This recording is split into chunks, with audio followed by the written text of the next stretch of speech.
Okay, everybody. I know no one's on yet, but this is going on YouTube. So this is Elonzo, and I'm here with my wife. We are the Dovets, and this is from Genesis to Revelation. And so I'm just listening to what the Lord wants me to do. One of the things was to basically teach my wife the Bible, because that's my job as her husband, to be the high priest of the household. And so one of the main things that I needed to do was read the Bible with her. And I hadn't actually started reading the Bible all the way through yet. That's like a religious thing that we do every year as Christians, is read the Bible. But I mean, it's a very, it's something we should do. Read the Bible, know what we are putting our faith in, the Word of God. And so we began in Genesis, and this is part 4 from Genesis to Revelation. And this is a series we do twice a week. But next week, I don't know if we're going to do it, because we're going to be at a conference called What No Eye Has Seen. And that conference is all week. And so in the time that we would do it, Tuesday and Thursday, we would be in a revival meeting. Yeah. So we probably won't have any content next week from like new stuff, but I can guarantee that a podcast is coming out. I have one with Jessica that I still need to put out, so I can give that next week. But this is basically for my wife's sake, and I'm just putting it online as well in case anybody decides, I want to read the Bible. And this is something they can read along with and whatnot.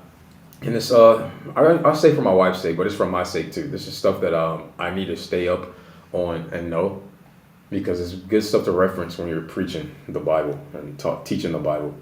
And so we stopped off last part on Genesis chapter 31. We're reading out of the NASB 2020 version. Cameron, get married soon, please. If that's you online, I'll see you on Instagram. God bless you, brother. And we're going to start in verse 1. We're starting this one a little earlier, and I know we've never started on time. From the people that saw the flyer, we started at 6:30 from the flyer, but that has not been the case at all. So we're just going when we go. That's stuff I have to do later today, so we're just doing this earlier. And we're going to get through a lot, honestly. But we're reading about Jacob, and so Isaac started a family. He had sons with 2 concubines and 2 of his wives that are sisters. And then, not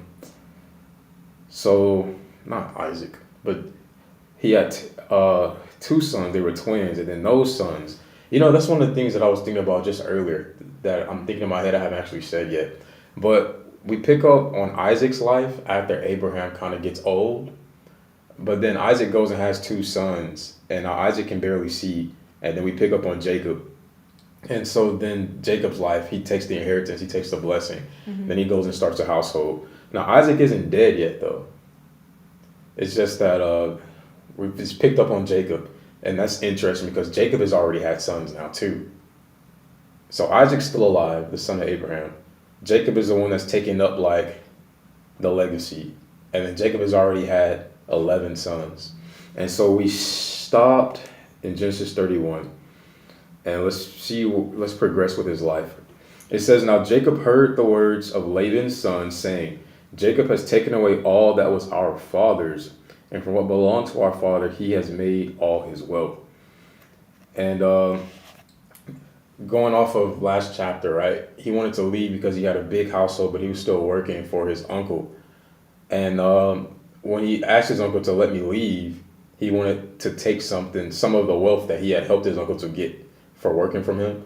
And obviously the uncle lied to him and said, yeah, you can take this. And then he went and hid it from Jacob. So Jacob had an idea to basically get the wealth that was due to him. And now that he's done that, well, his cousins, Laban's sons, have noticed it. And that's why it starts like that. They're saying that their cousin Jacob has taken the wealth of their household. So verse 2 said, and Jacob saw the attitude of Laban, and behold, it was not friendly toward him as it had been before. Look at that. So you do somebody wrong, and then when it doesn't work, you get mad at them. So verse 3 says, then the Lord said to Jacob, return to the land of your father and to your relatives, and I will be with you. So now the Lord is with Jacob, right? He had that dream back in chapter 28, and that's kind of when like the scene switched over from Isaac and onto Jacob.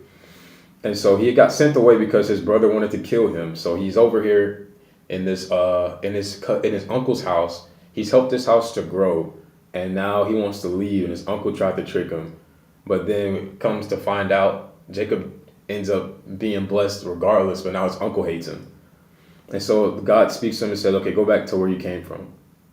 And so it says in verse 4, so Jacob sent word and called Rachel and Leah, his two wives, to his flock in the field, and said to them, I see your father's attitude, that it is not friendly toward me as it was before. But the God of my father has been with me. You know that I have served your father with all my strength, yet your father has cheated me and changed my wages 10 times. However, God did not allow him to do me harm. If he said this, the speckle shall be your wages, and all the flock delivered speckle. And if he said this, the stripe shall be your wages, and all the flock delivered stripe. So God has taken away your father's livestock and given them to me. And it came about at the time when the flock was breeding that I raised my eyes and saw in a dream, and behold, so this is where he got the idea from. He saw it in a dream. It says, behold, the male goats that were mating were striped, speckled, and mottled. Okay, I didn't know that was a word. It says, then the angel of God said to me in the dream, Jacob, and I said, here I am. He said, now raise your eyes and see that all the male goats that are mating are striped, speckled, and mottled. For I have seen everything that Laban. Let me look up what mottled means, because is that mottled? Mottled, yeah, that could be it. Mottled. If y'all heard that verb, I apologize. Did you want some of that? Of what? Sexiest. It's marked with spots or smears of color. So like our cat is How do you? Yeah, you got it right. Mottled, Okay. mottled. It's probably all. Okay. And so basically the sheep that nobody would desire is what he wanted. And so his uncle said, yeah, you can have them, except he lied and didn't let him have them. And he sent them like away, right? With Right. someone. And so then he's saying here, Jacob's saying to his wives that God gave me a dream and the angel spoke to me and said, this is what you need to do. And so let's go back to 12 and let's read it again. It says, he said, now raise your eyes and see that all the male goats that are mating are striped, speckled, and mottled. For I have seen everything that Laban has been doing to you. I am the God of Bethel, where you anointed a memorial stone. So you raised an altar there, where you made a vow to me. Now arise, leave this land, and return to the land of your birth. Rachel and Leah said to him, do we still have any share or inheritance in our father's house? So they're questioning, do they even have anything from their father's house? It says, are we not regarded by him as foreigners? For he has sold us and has also entirely consumed our purchase price. Surely all the wealth which God has taken away from our father belongs to us and our children. Now then, do whatever God has told you. So his wives get into agreement with him. He says, we're reading out of Genesis 31 for y'all who are joining. This is verse 17. And we're going to go till I feel like stopping, whether Jay's still able to pay attention or not. But no, we're going to go probably to like 7. It says, then Jacob stood up and put his children and his wives on camels and drove away all the livestock and all his property which he had acquired, the livestock he possessed which he had acquired in Paddan Aram, to go to the land of Canaan to his father Isaac. Laban had gone to shear his flock, and Rachel stole the household idols that were her father's. And Jacob deceived Laban the Aramean by not telling him that he was fleeing. So he fled with all that he had, and he got up and crossed the Euphrates River and set out for the hill country of Gilead. Okay, this is interesting. I'm sure we'll like come back and find out what, because it says that that Rachel stole the idols from the house. So we'll see what comes of that. Verse 22 says, when Laban was informed on the 3rd day, 3 days go by, and then Laban's informed that Jacob had fled, he took his kinsmen with him and pursued him a distance of 7 days' journey. It's kind of like, we haven't even read that yet. It says, and he overtook him in the hill country of Gilead. So Jacob stopped in the hill country of Gilead, and then that's where Laban finds him. It says, however, God came to Laban the Aramean in a dream of the night and said to him, be careful that you do not speak to Jacob either good or bad. Let me see what that says in the King James Version. It might be the same thing, but I'm curious. So Genesis 31, verse 24 in the KJV says the same thing. Okay. And so let me find it in a different translation to see like the context of that. Don't speak to him good or bad.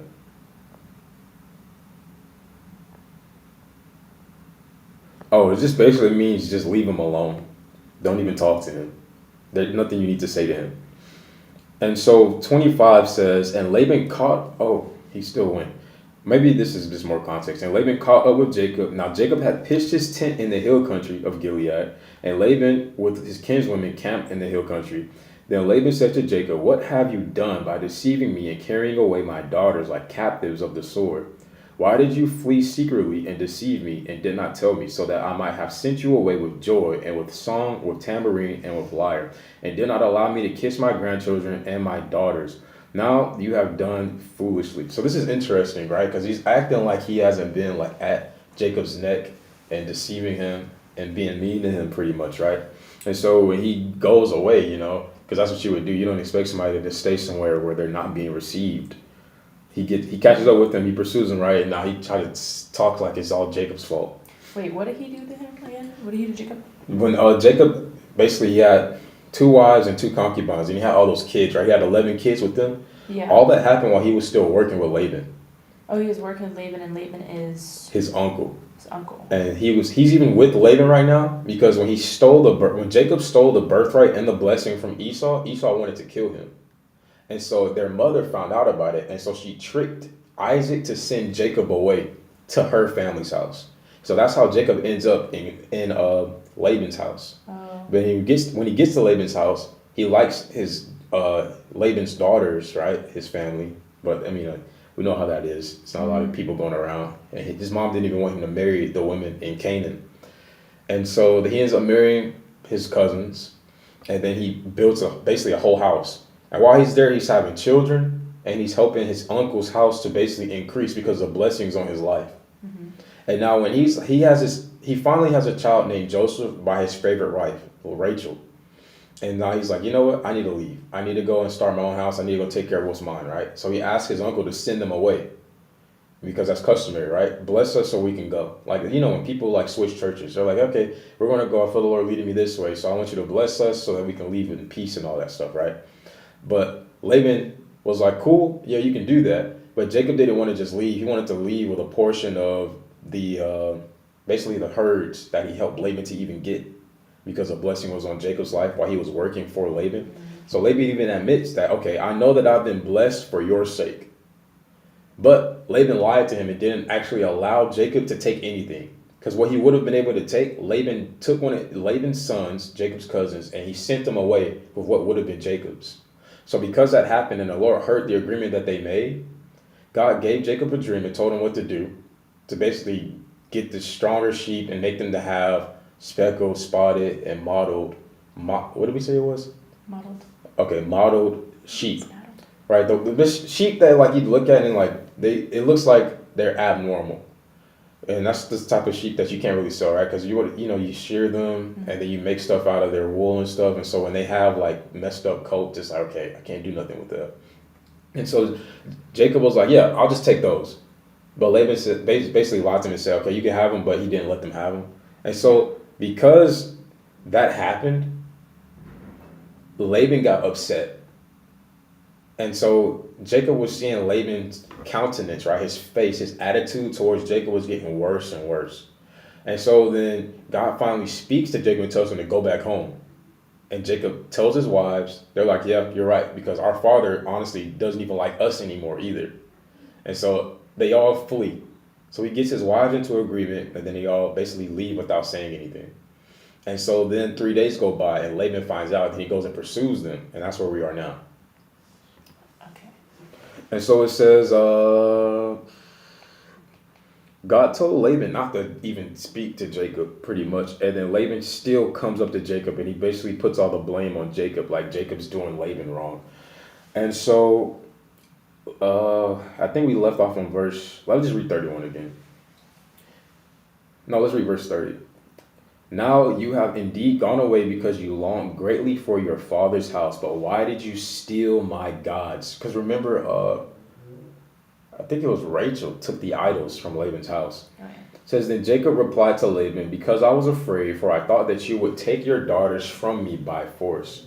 It says, the one with whom you find your God shall not live. In the presence of our relatives, point out what is yours among my belongings. That's a crazy thing. Why did he say that? Let's see what happens though.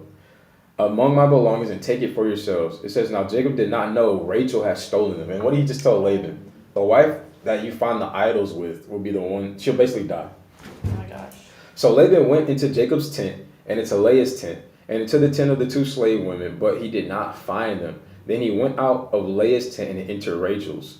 Now Rachel had taken the household idols and put them in a camel's saddlebag, and she sat on them. So Laban searched through all the tent, but did not find them. And she said to her father, may my Lord not be angry that I cannot stand in your presence, because the way of women. Okay, so she says, I'm not standing up because it's that time of the month. So he searched but did not find the household idols. Then Jacob became angry and argued with Laban. This is some drama. It is. Then Jacob became angry and argued with Laban. And Jacob said to Laban, what is my offense? What is my sin that you have hotly pursued me? Though you have searched through all my property, what have you found of all your household property? Set it here in front of my relatives and your relatives, so that they may decide between the two of us. For these 20 years I have been with you. Your ewes and your female goats have not miscarried, nor have I eaten the rams of your flocks. You know, that's crazy. Not crazy, but see what the blessing did? Because a part of the blessing we read later on in Deuteronomy is that even your livestock and herds are blessed. And so Jacob says, the whole time I've been working for you, none of them have miscarried. So every sheep that would have been born was born in this house. And so 39 says, I did not even bring to you that which was torn by wild animals. I took the loss myself. You demanded it of my hand, whether stolen by day or stolen by night. This is how I was by the day. The heat consumed me and the frost by night, and my sleep fled from my eyes. For these 20 years I have been in your house. I served you 14 years for your 2 daughters and 6 years for your flock, and you changed my wages 10 times. Would you work somewhere where they change your wages 10 times? No, it's going up. Yeah, he lowered it. And so it says in verse 42 of Genesis 31, if the God of my father, the God of Abraham, and the fear of Isaac had not been for me, surely now you would have sent me away empty-handed. God has seen my affliction and the labor of my hands, so he rendered judgment last night. Then Laban replied to Jacob, the daughters of my daughters, the children are my grandchildren. The flocks are my flocks, and everything that you see is mine. But what can I do this day to these daughters of mine, or to their children to whom you have given birth? So now come, let's make a covenant, you and I, and it shall be witness between you and me. Then Jacob took a stone and set it up as a memorial stone. Jacob said to his relatives, gather stones. So they took stones and made a heap, and they ate there by the heap. Now Laban called it looks like Jaeger Sahadatha. Sahadatha? It looks like Jaeger Sahadatha. But Jacob called it Galeed. That's a better name. Laban said, this heap is a witness between you and me this day. Therefore it is named Galeed and Mizpah. For he said, may the Lord keep watch between you and me when we are absent one from another. If you mistreat my daughters, or if you take wives besides my daughters, although no one is with us, see, God is witness between you and me. Laban also said to Jacob, behold this heap, and behold the memorial stone which I have set between you and me. This heap is a witness, and the memorial stone is a witness, that I will not pass by this heap to you for harm, and you will not pass by this heap and this memorial stone to me for harm. The God of Abraham and the God of Nahor, the God of their father, judge between us. So Jacob swore by the fear of his father Isaac. I'm just saying this right here because Isaac fears God. Okay. So it's just interesting that Jacob isn't really claiming God for himself yet, even though he's spoken such. But we'll get to that. It says, then Jacob offered a sacrifice on the mountain and called his relative to the meal, and they ate the meal and spent the night on the mountain. Then early in the morning Laban got up and kissed his grandchildren and his daughters and blessed them. Then Laban departed and returned to his house. So we're getting into Genesis 32 now. We're reading out of the NASB version 2020. It says, Now Jacob went on his way. The angels of God met him. And when he saw them, Jacob said, This is God's camp. Oh, no, he didn't question it. He just said it. So he named the place Mahanaim. Then Jacob sent, Then Jacob sent messengers ahead of himself to his brother Esau in the land of Seir, the country of Edom. He commanded them, saying, This is what you shall say to my lord Esau. Your servant Jacob says the following, I have resided with Laban and stayed until now. And I have oxen, donkeys, flocks, and male and female servants, and I have sent messengers to tell my lord so that I may find favor in your sight. And the messengers returned to Jacob, saying, We came to your brother Esau, and furthermore he is coming to meet you, and 400 men are with him. Then Jacob was greatly afraid and distressed. He divided the people who were with him, and the flocks and herds and the camels in 2 companies. For he said, If Esau comes to one company and attacks it, then the company which is left will escape. Then Jacob said, God of my father Abraham and God of my father Isaac, Lord, who said to me, Return to your country and to your relatives, and I will make you prosper. I am unworthy of the favor and all of the faithfulness which you have shown to your servant. For with only my staff I crossed this Jordan, and now I have become 2 companies. Save me, please, from the hand of my brother, from the hand of Esau, for I fear him that he will come and attack me and the mothers with the children. For you said, I will assuredly make you prosper and make your descendants as the sand of the sea, which is too great to be counted. So he spent the night there. Then he selected from what he had with him a gift from his brother Esau, 200 female goats and 20 male goats, 200 ewes and 20 rams. So he's going to try to make amends with Esau because he thinks that Esau is coming to him to basically take revenge.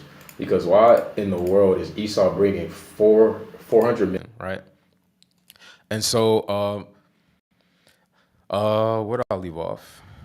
Let's just read 15. It says, he's also taken 30 milking camels and their colts, 40 cows and 10 bulls and 20 female donkeys and 10 male donkeys. Then he placed them in the care of his servants. Pass on ahead of me. Oh, no, my bad. Every flock by itself. And he said to his servants, pass on ahead of me and put a space between flocks. And he commanded, I can't even imagine traveling with all of that. I know. And they're walking. And so verse 17 says, And he commanded the one in front, saying, When my brother Esau meets you and asks you, saying, To whom do you belong, and where are you going? And to whom do these animals in front of you belong? Then you shall say, These belong to your servant Jacob. It is a gift sent to my lord Esau. And behold, he also is behind us. Then he commanded also the second and the third and all those who followed the flock, saying, In this way you shall speak to Esau when you find him. And you shall say, Behold, your servant Jacob also is behind us. For he said, I will appease him with the gift that goes ahead of me. Then afterward I will see his face. Perhaps he will accept me. So the gift passed on ahead of him, while he himself spent that night in the camp. Now he got up that same night and took his 2 wives, his 2 female slaves, and his 11 children, 11, and crossed the shallow place of the Jabbok. He took them and sent them across the stream, and he sent across whatever he had. It says, Then Jacob was left alone, and a man wrestled with him until daybreak. Okay, so he prepares to basically save himself because he thinks Esau is coming to seek revenge. And so he sets up this scheme that he's sending servants with herds ahead of himself. And just to say, if they meet Esau, these are gifts from Jacob. And then Jacob's behind us, right? He'll come and meet you. But we see Jacob is sending his wives a different way. Mm-hmm. And then he kind of stays wherever they were at the time. And then night falls, and apparently somebody comes up and wrestles him until daybreak. It says, when the man saw that he had not prevailed against him, he touched the socket of Jacob's hip. And the sockets of Jacob's hip was dislocated while he wrestled with him. Then he said, Let me go, for the dawn is breaking. But Jacob said, I will not let you go unless you bless me. So he said to Jacob, What is your name? And Jacob said, Jacob. Then he said, Your name shall no longer be Jacob, but Israel. For you have contended with God and with men and have prevailed. Israel means one who contends with God. It says, And Jacob asked him and said, Please tell me your name. But he said, Why is it that you ask my name? And he blessed him there. So Jacob named the place Peniel, For he said, I have seen God face to face, yet my life has been spared. Now, so who's the person that he wrestled with? You can look at other translations if you need to get a better idea. A man wrestled with him. And then what does the man do? Because it says they wrestled all night, but the man that Jacob wrestled with, he saw that he wasn't winning against Jacob. So then he basically dislocates Jacob's hip. Mm-hmm. And then Jacob still wouldn't let go, though. And then he ends up blessing Jacob, and he also gives Jacob a better name. So that's where Jacob gets his name Israel from. Is that just like a random guy? Look at what the guy did. Context. So who do you think the guy was? Oh, the guy coming after him. Did you read it? Oh. If it was Esau, I would have said it was Esau. So let's go back. Oh, I tried. Look at verse 30. Look at verse 30 and then tell me. Peniel? For he said, I have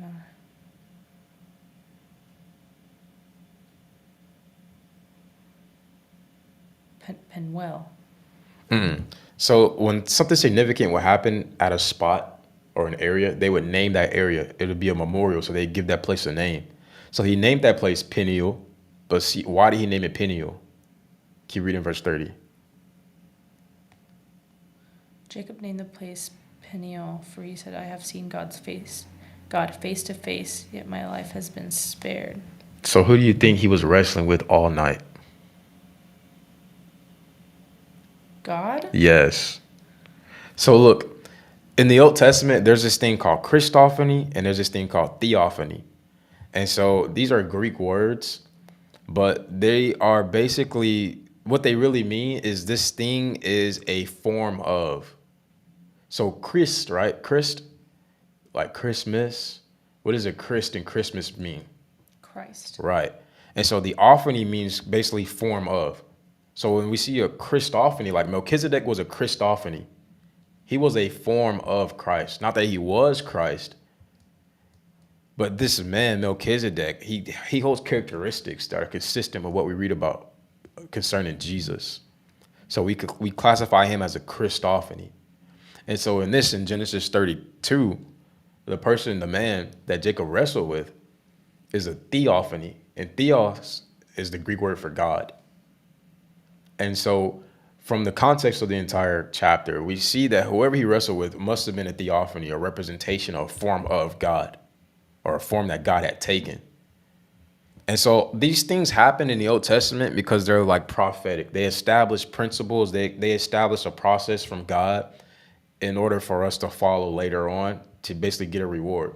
And so it's like pretty much this happened for the sake of something else happening later on down the line, because that's how God literally sets stuff up.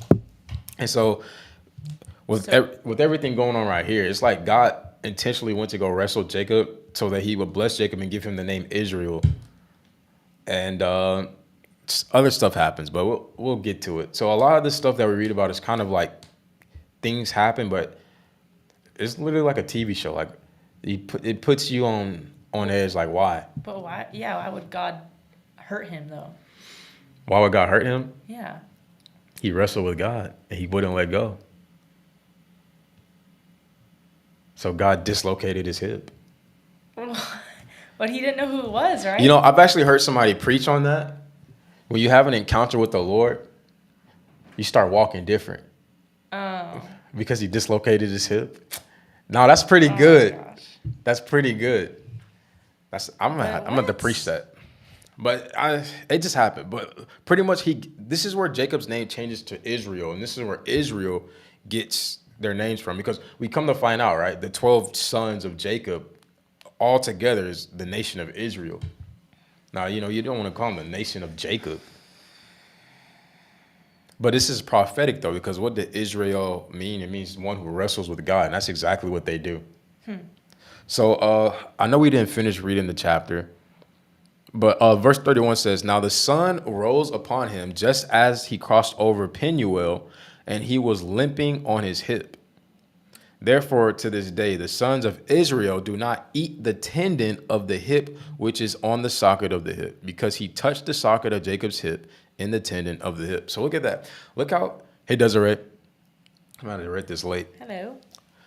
That's Cameron's girlfriend, soon to be wife. Should be fiance pretty soon. One of my roommates from back in college. Oh. And so, remember I was showing you some people just got married?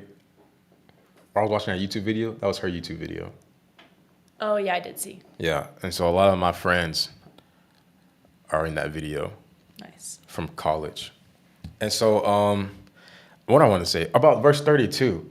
So literally just because God touched Jacob's hip, they started holding this portion of a hip sacred. So when they had animals, they wouldn't eat this portion of the animal. Ew, why would they eat that anyways? The tendon? Well, they eat anything back then. Well, the people still do. Never Nah, mind. they Let me didn't. just stop talking. Okay. So we're in Genesis 33 now. This is an NASB version. And guys, we are reading this because my wife and I are not on the same page when it comes to knowing the Bible. But it's my job as the husband to catch her up and get her on the same page. And so I am gladly doing so. And so this is how we started the From Genesis to Revelation series. And it's more so for her sake rather than like mine. It's more so for her sake. No, my bad. I said that wrong. It's more so for both of our sakes though. But like I'm doing this for her pretty much, right? Because she doesn't know this stuff. And so this is also refreshing my memory as well. But thank you guys for watching. Those of you who joined, this will be on YouTube if you decide you want to read through the Bible one day. We have 3 parts already up. And so this is part 4. We haven't really gotten far because I've had a lot to say about the 3 chapters we've read. But yeah, thank you guys. God bless you. So we're in 33. We're reading out the NASB version 2020. And so verse 1 says, Then Jacob raised his eyes and looked, and behold, Esau was coming, and 400 men with him. So he divided the children among Leah and Rachel and the 2 slave women. But he put the slave women and their children in front. No, it's funny because he thinks Esau's coming to kill him. And so to protect his wives, he puts the slave women and slave women's children in the front. Oh. And Leah and her children next, and Rachel and Joseph last, right? Because he cares about Rachel and Joseph most, because the only child that he had from Rachel was Joseph. That's why we've come to find out why he loved Joseph so much. Oh.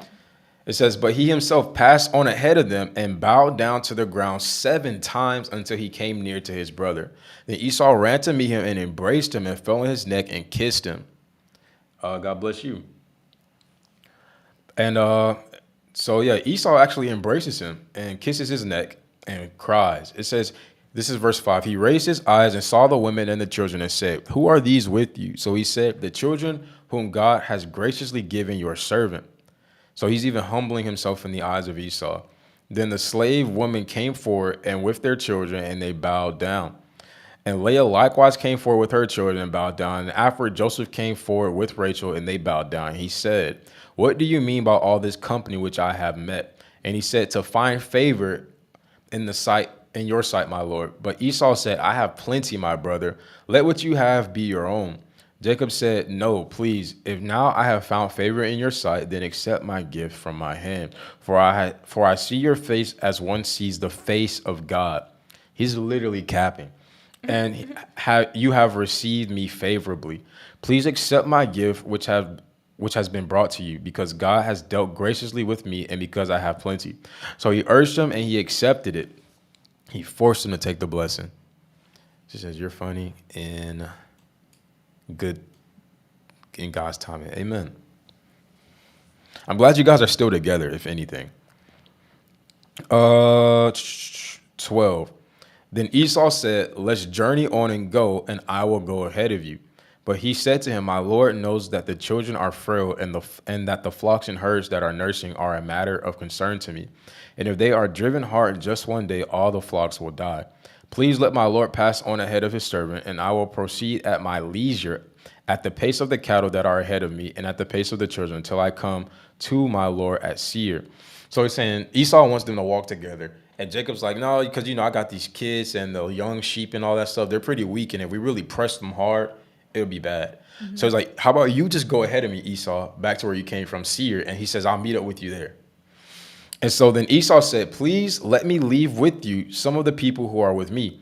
But Jacob said, what need is there? Let me find favor in the sight of my Lord. So Esau returned that day on his way to Seir. But Jacob actually journeyed to Succoth, interesting, and built for himself a house and made booths for his livestock. Therefore, the place is now named Succoth. Oh, it literally means booths. Now, so, he's still afraid of Esau. So he caught the Esau. He was afraid that they were going to get hurt. Esau actually was not being harmful to him. He actually greeted his brother. But Jacob still wasn't trusting him because he's constantly remembering what he did to Esau. Mm-hmm. And so Esau's like, yeah, just come back to Seir with me. And Jacob's like, yeah, sure. But you go first. And when Esau goes, they go somewhere else. Mm. And so it says in 18, now Jacob came safely to the city of Shechem, which is in the land of Canaan. When he came from Padan Aram and camped before the city, he bought up the plot of land where he had pitched his tent from the hand of the sons of Hamor, Shechem's father, for 100 pieces of money. Then he erected there an altar and called it El Elohe Israel, which means God, the God of Israel. Boom. So this is now Jacob claiming God to be his God. Because last chapter, he gets the name Israel. And then he gets back to where he's heading safely. And then he's like, thank you, Lord, right? Mm-hmm. Because remember, part of the covenant that he made back in 28 when he had that dream and he slept on a rock, he was like, yeah, God, if God's really going to do this and do that for me, right? One of those things that he was saying, if God's going to get me back to my father's house safely. Because remember, on his journey, he was heading to his uncle's house, but he knew he was going to come back to his father's house after Esau, would be all right. So he spent 20 years at his uncle's house, but he made a covenant with God, right? If God will get me back to my father's house too, then he will be my God. So now we come to the end of that. God gets him back to his father's house in Genesis 33, and now he claims God to be his God. That's why earlier he was saying the God of Abraham and the fear of Isaac. But now it's the God of Abraham, Isaac, and Jacob. Oh, because he wasn't too sure or what? Yeah, because the covenant that he made with God hadn't necessarily been fulfilled yet, because a part of it was getting Jacob back to Isaac's house. Mm. So now God helped Jacob to get back to his father's house. And that's why we see at the end of here, it says he erected an altar, and the altar is called in English to God, the God of Israel. Okay, so let's go over into 34. Amen. Now Dinah, the daughter of Leah, oh yeah, I remember her, whom she had born to Jacob, went out to visit the daughters of the land. When Shechem, the son of Hamor, the Hivite, the prince of the land, saw her, he took her. Oh, wait. This is an interesting story. So look, they were in Shechem, right? But the thing is, places were called places because somebody named that lived there. Mm-hmm. So it's kind of like today. Israel's called Israel because the Israelites lived there, but the Jews, but they're not going to call the place Jew, right? And so they changed the name of Jerusalem to Israel over time. Mm-hmm. But now in this day, right? These places, these are people that are discovering it for the first time again, pretty much, right? So they would just name it whatever they had happened to them there. But when somebody settled somewhere, that place was named that place because whoever settled there was named that. Like Edom was named Edom because Edom settled there. Or whoever fathered Edom honored his son by naming where he lives Edom, so to speak, right? So pretty much every place right now is named after a person. Yeah. So they were in Shechem, but Shechem is a person, though. So we read it again. It says, Dinah, who was the daughter of Leah, Jacob, Jacob's daughter too, she went out to visit the daughters that were of Shechem. So when Shechem, the son of Hamor, the Hivite, so, they didn't really have last names back then. So they would just say whoever their father's name was. So this guy named Shechem, who was the son of Hamor, so it lets us know what his household was. It says he came out, he was the prince of the land. This is why the place is called Shechem, right? Because prince also means ruler. So Shechem's called Shechem because a man named Shechem is the ruler of this land. So he comes out and he sees Dinah, Leah's daughter, Jacob's daughter. Let's see what he does. Finishing let's just read verse 2 again because it's crazy. When Shechem, the son of Hamor, the Hivite, the prince of the land, saw Dinah, he took her and lay with her, and he raped her. But he was deeply attracted to Dinah, the daughter of Jacob, and he loved the girl and spoke tenderly to her. So, he tricked her. So Shechem spoke to his father Hamor. Okay, so he forced himself on her, but he really liked her, though. That's not really a but moment. That's just a part of it. Anyway. So because he really liked her, it wasn't a one-night stand with him. So verse 4 says, so Shechem spoke to his father, saying, get me this young woman as a wife. Now Jacob heard that he had defiled. So Jacob heard that this guy named Shechem had raped his daughter. But his sons were with his livestock in the field. So Jacob said nothing until his sons came in. Then Hamor, the father of Shechem, went out to Jacob to speak with him. Now the sons of Jacob came in from the field when they heard about it, and the men were grieved. So his sons come in, and they're upset, and they were very angry because he had done a disgraceful thing in Israel by sleeping with Jacob's daughter. For such a thing ought not to be done, because they were very big on being married first. But so it's like, who are you? Mm-hmm. You rape her, and then you want to come and actually marry her? I know you think she's gonna want to marry you now. Okay, so yeah, let's see what happens. Verse 8 says, but Hamor spoke with them, saying, the soul of my son Shechem longs for your daughter.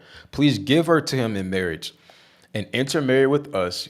Give your daughters to us and take your daughters for yourselves. Take our daughters for yourselves. So you will live with us, and the land shall be open to you. Live and trade in it and acquire property in it. Shechem also said to her father and to her brothers, let me find favor in your sight, and I will give whatever you tell me. Demand of me ever so much bridal payment and gift, and I will give whatever you tell me, but give me the girl in marriage. So he's saying, I'll do anything for her, pretty much. But Jacob's sons answered Shechem and his father Hamor with deceit, because he had defiled their sister Dinah. They said to them, we cannot do this thing, that is, give our sister to a man who is uncircumcised, for that would be a disgrace to us. Remember, God made Abraham covenant for the sake of the covenant to circumcise all the men of his household from now on. Mm-hmm. So 15 says, only on this condition will we consent to you. If you will be, so they're like it says, they answered in deceit. So this is their deception right here. Only on this condition will we consent to you. If you will become like us in that every male of you will be circumcised, then we will give our daughters to you, and we will take your daughters to ourselves, and we will live with you and become one people. But if you do not listen to us to be circumcised, then we will take our daughter and go. Now their words seemed reasonable to Hamor and Shechem, Hamor's son. The young man did not delay to do this because he was delighted with Jacob's daughter. Now he was more respected than all the household of his father. So Hamor and his son Shechem came to the gate of their city and spoke to the people of their city, saying, these men are friendly to us, therefore let them live in the land and trade in it, for behold, the land is large enough for them. We will take their daughters in marriage and give our daughters to them. Only on this condition will the men consent to live with us, to become one people, that every male among us be circumcised just as they are. Will their livestock and their property and all their animals not be ours? Let's just consent to them and they will live with us. So, Hamor and his son are trying to convince the people so that Shechem can marry Jacob's daughter, who he raped. All who went out of the gate of the city listened to Hamor and to Shechem, and every male was circumcised. So all the men get circumcised. So look, 25. Now it came about on the third day when they were in pain that two of Jacob's sons, Simeon and Levi, Dinah's brothers, Simeon is the second born, and Levi is the third born of Jacob. These are Leah's sons, right? They're Dinah's brothers. It says, each took his sword and came upon the city undetected and killed every male. They killed Hamor and his son Shechem with the edge of the sword and took Dinah from Shechem's house and left. Jacob's sons came. Okay. So they tricked them to get circumcised, all the men. Dang. And then, they're in pain. You got circumcised. Yeah. So there's no way these guys can fight back. So Simeon and Levi just go in there and kill all of them, all the men. They rape Dinah. One person raped Dinah, Shechem, and then two of Jacob's sons go and kill all the men there. Why'd they kill all of them though? You know, Just 'cause? let's keep reading. Let's see. You think that's just, but let's keep reading. So Jacob's sons came upon those killed and looted the city because they had defiled their sister. They took their flocks, their herds, and their donkeys, and that which was in the city, and that which was in the field. And they captured and looted all their wealth and all their little ones and their wives, even everything that was in the houses. These are two men. Then Jacob said to Simeon and Levi, "You have brought trouble on me by making me repulsive among the inhabitants of the land, among the Canaanites and the Perizzites. And since my men are few in number, they will band. And since, my men are few in number, these people will band against us and attack us." It says, "And I will be destroyed, I and my household." But they said, "Should he treat our sister like a prostitute?" So Jacob moves to Bethel. Oh, that's the name of the chapter. So then then God said to Jacob, "Arise, go up to Bethel and live there." I believe Jacob is the reason why Bethel's even named Bethel. It says, "And make an altar there to God who appeared to you when you fled from your brother Esau." So Jacob said to his household and to all who were with him, "Remove the foreign gods which are among you and purify yourselves and change your garments." Remember, because God is the God of Israel. It says, and you remember Rachel took the idols from Laban's house. So obviously she's teaching her sons to worship idols too, most likely, right? So 3 says, "And let's arise and go up to Bethel, and I will make an altar there to God." Because Bethel means house of God, right? So how are you going to go to the house of God with idols? There's a lot of being said there. And so it says, "I will make an altar there to God, and who answered me on the day of my distress and has been with me wherever I have gone." So they gave Jacob all the foreign gods which they had and the rings which were in their ears, and Jacob hid them under the oak which was near Shechem. So, even the men had earrings, but the earrings were in worship to these idols, most likely. Because why did they give those up as well? It says, "As they journeyed there was a great terror upon the cities which were around them, and they did not pursue the sons of Jacob." So keep in mind, they're in this land between the Perizzites and the Canaanites, right? And there's this city named Shechem, where the ruler's name is Shechem. This ruler goes and rapes Dinah, Jacob's daughter. Dinah's brothers hear about it, and they say Shechem still wants to marry Dinah for whatever reason. So they're like, "Yeah, we'll let you marry her, just get circumcised, right? Because that's what we do." So they convince Shechem and basically the whole city of men to get circumcised. And then Levi and Simeon, Dinah's brothers, the woman who got raped, go in there and kill all the men. They take all the children, they take all the wealth, they take all the women. And then Jacob's like, "Why did you guys do that? Now that you've done that, he's like, everybody here is going to be against us." So then God speaks to Jacob, like, "Yeah, so go back to Bethel now." So before they even do that, Jacob's like, "All right, let's sanctify ourselves. Let's consecrate. Take all this idol stuff. Let's get rid of it because we're going to the house of the Lord." And so let's go back and read verse 5. Because remember, Jacob's constantly afraid of people coming after him. Esau, the people of the land. And so, but this is what it says. It says, I stopped here to talk about this because look how he praised the Lord. He's like, God's been with me. He's been with me in distress, and he's still going to be with me, right? Mm-hmm. So now where they're traveling, look what happens. It says, "As they journeyed, there was a great terror upon the cities which were around them." So nobody went to pursue Jacob, traveled safely, because God put a fear for his house amongst the people that they were, the cities and all the places they were walking through. So nobody came out to be against Jacob. So in verse 6, it says, this is Genesis 35, verse 6, out of the NASB version is what we're reading. It says, "So Jacob came to Luz, that is Bethel, which is in the land of Canaan. He and all the people who were with him. Then he built an altar there and called the place El Bethel, because there God had revealed himself to Jacob when he fled from his brother. Now Deborah, Rebekah's nurse, died, and she was buried below Bethel under the oak, and it was named Allon Bakuth, which means oak of weeping." It says, verse 9, "Then God appeared to Jacob again when he came from Padan Aram, And he blessed him, and God said to him, "Your name is Jacob. You shall no longer be called Jacob, but Israel shall be your name." So he called him Israel. God also said to him, "I am God Almighty," that is El Shaddai. "Be fruitful and multiply. A nation and a multitude of nations shall come from you, and kings shall come from you. And the land which I gave to Abraham and Isaac, I will give to you. And I will give the land to your descendants after you." So God came to him, and he's making the same covenant that he made with Abraham, which is the same covenant that God made with Isaac. He's now making that same covenant with Jacob, which is interesting, right? After Jacob sanctifies his whole house, then God comes and reestablishes the covenant with him.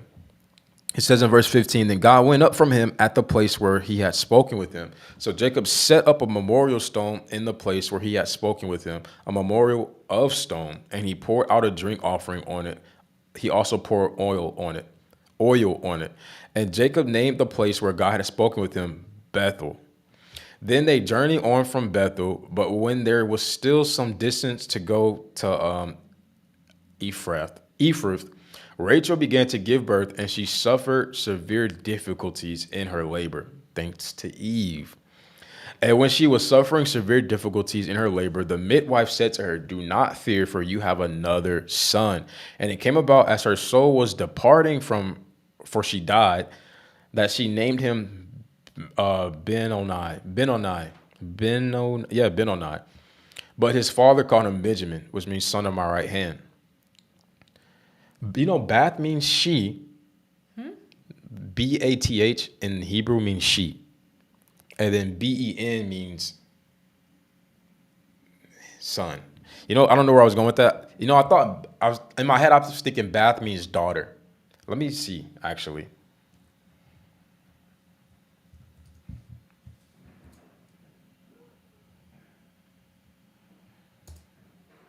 I'm looking at my lexicon. Pressing pause right here. Can you remember the verse? Yeah. 18. So I'm looking for a person's name. Oh, you know what? Sabbath is fine.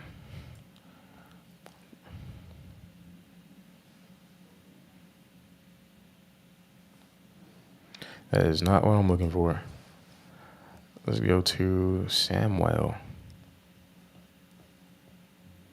Probably should just look this up on Google instead of in this lexicon. It would have been faster. Here we go. This is what I want to see. Oh, yes. Bath does mean daughter. Yeah, like Bathsheba. So it's there's an H between the T and the S. And so Ben means son and Bath means daughter. So Bathsheba's name literally means daughter of an oath, because Sheba means oath. And so Ben means son and Jamin means right. All right, let me get it right, actually. Let me see. Let's go to...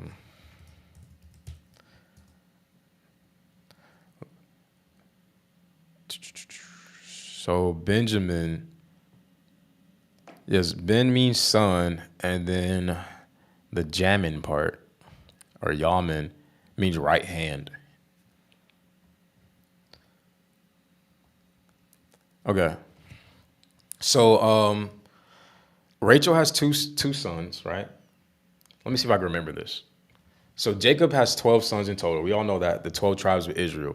So his first 5 are Reuben, Simeon, Levi, and then Judah, and that's from Leah. Then he has 2 more sons with Rachel's slave, and those 2 sons' names were Naphtali and Dan. No, it's Naphtali and Asher. And then he has 2 more sons with Leah's slave. And then those sons' names are Dan and Gad. And then Leah has more children. I think she has 2 more sons. And their names are... Dang. Their names are... What are their names?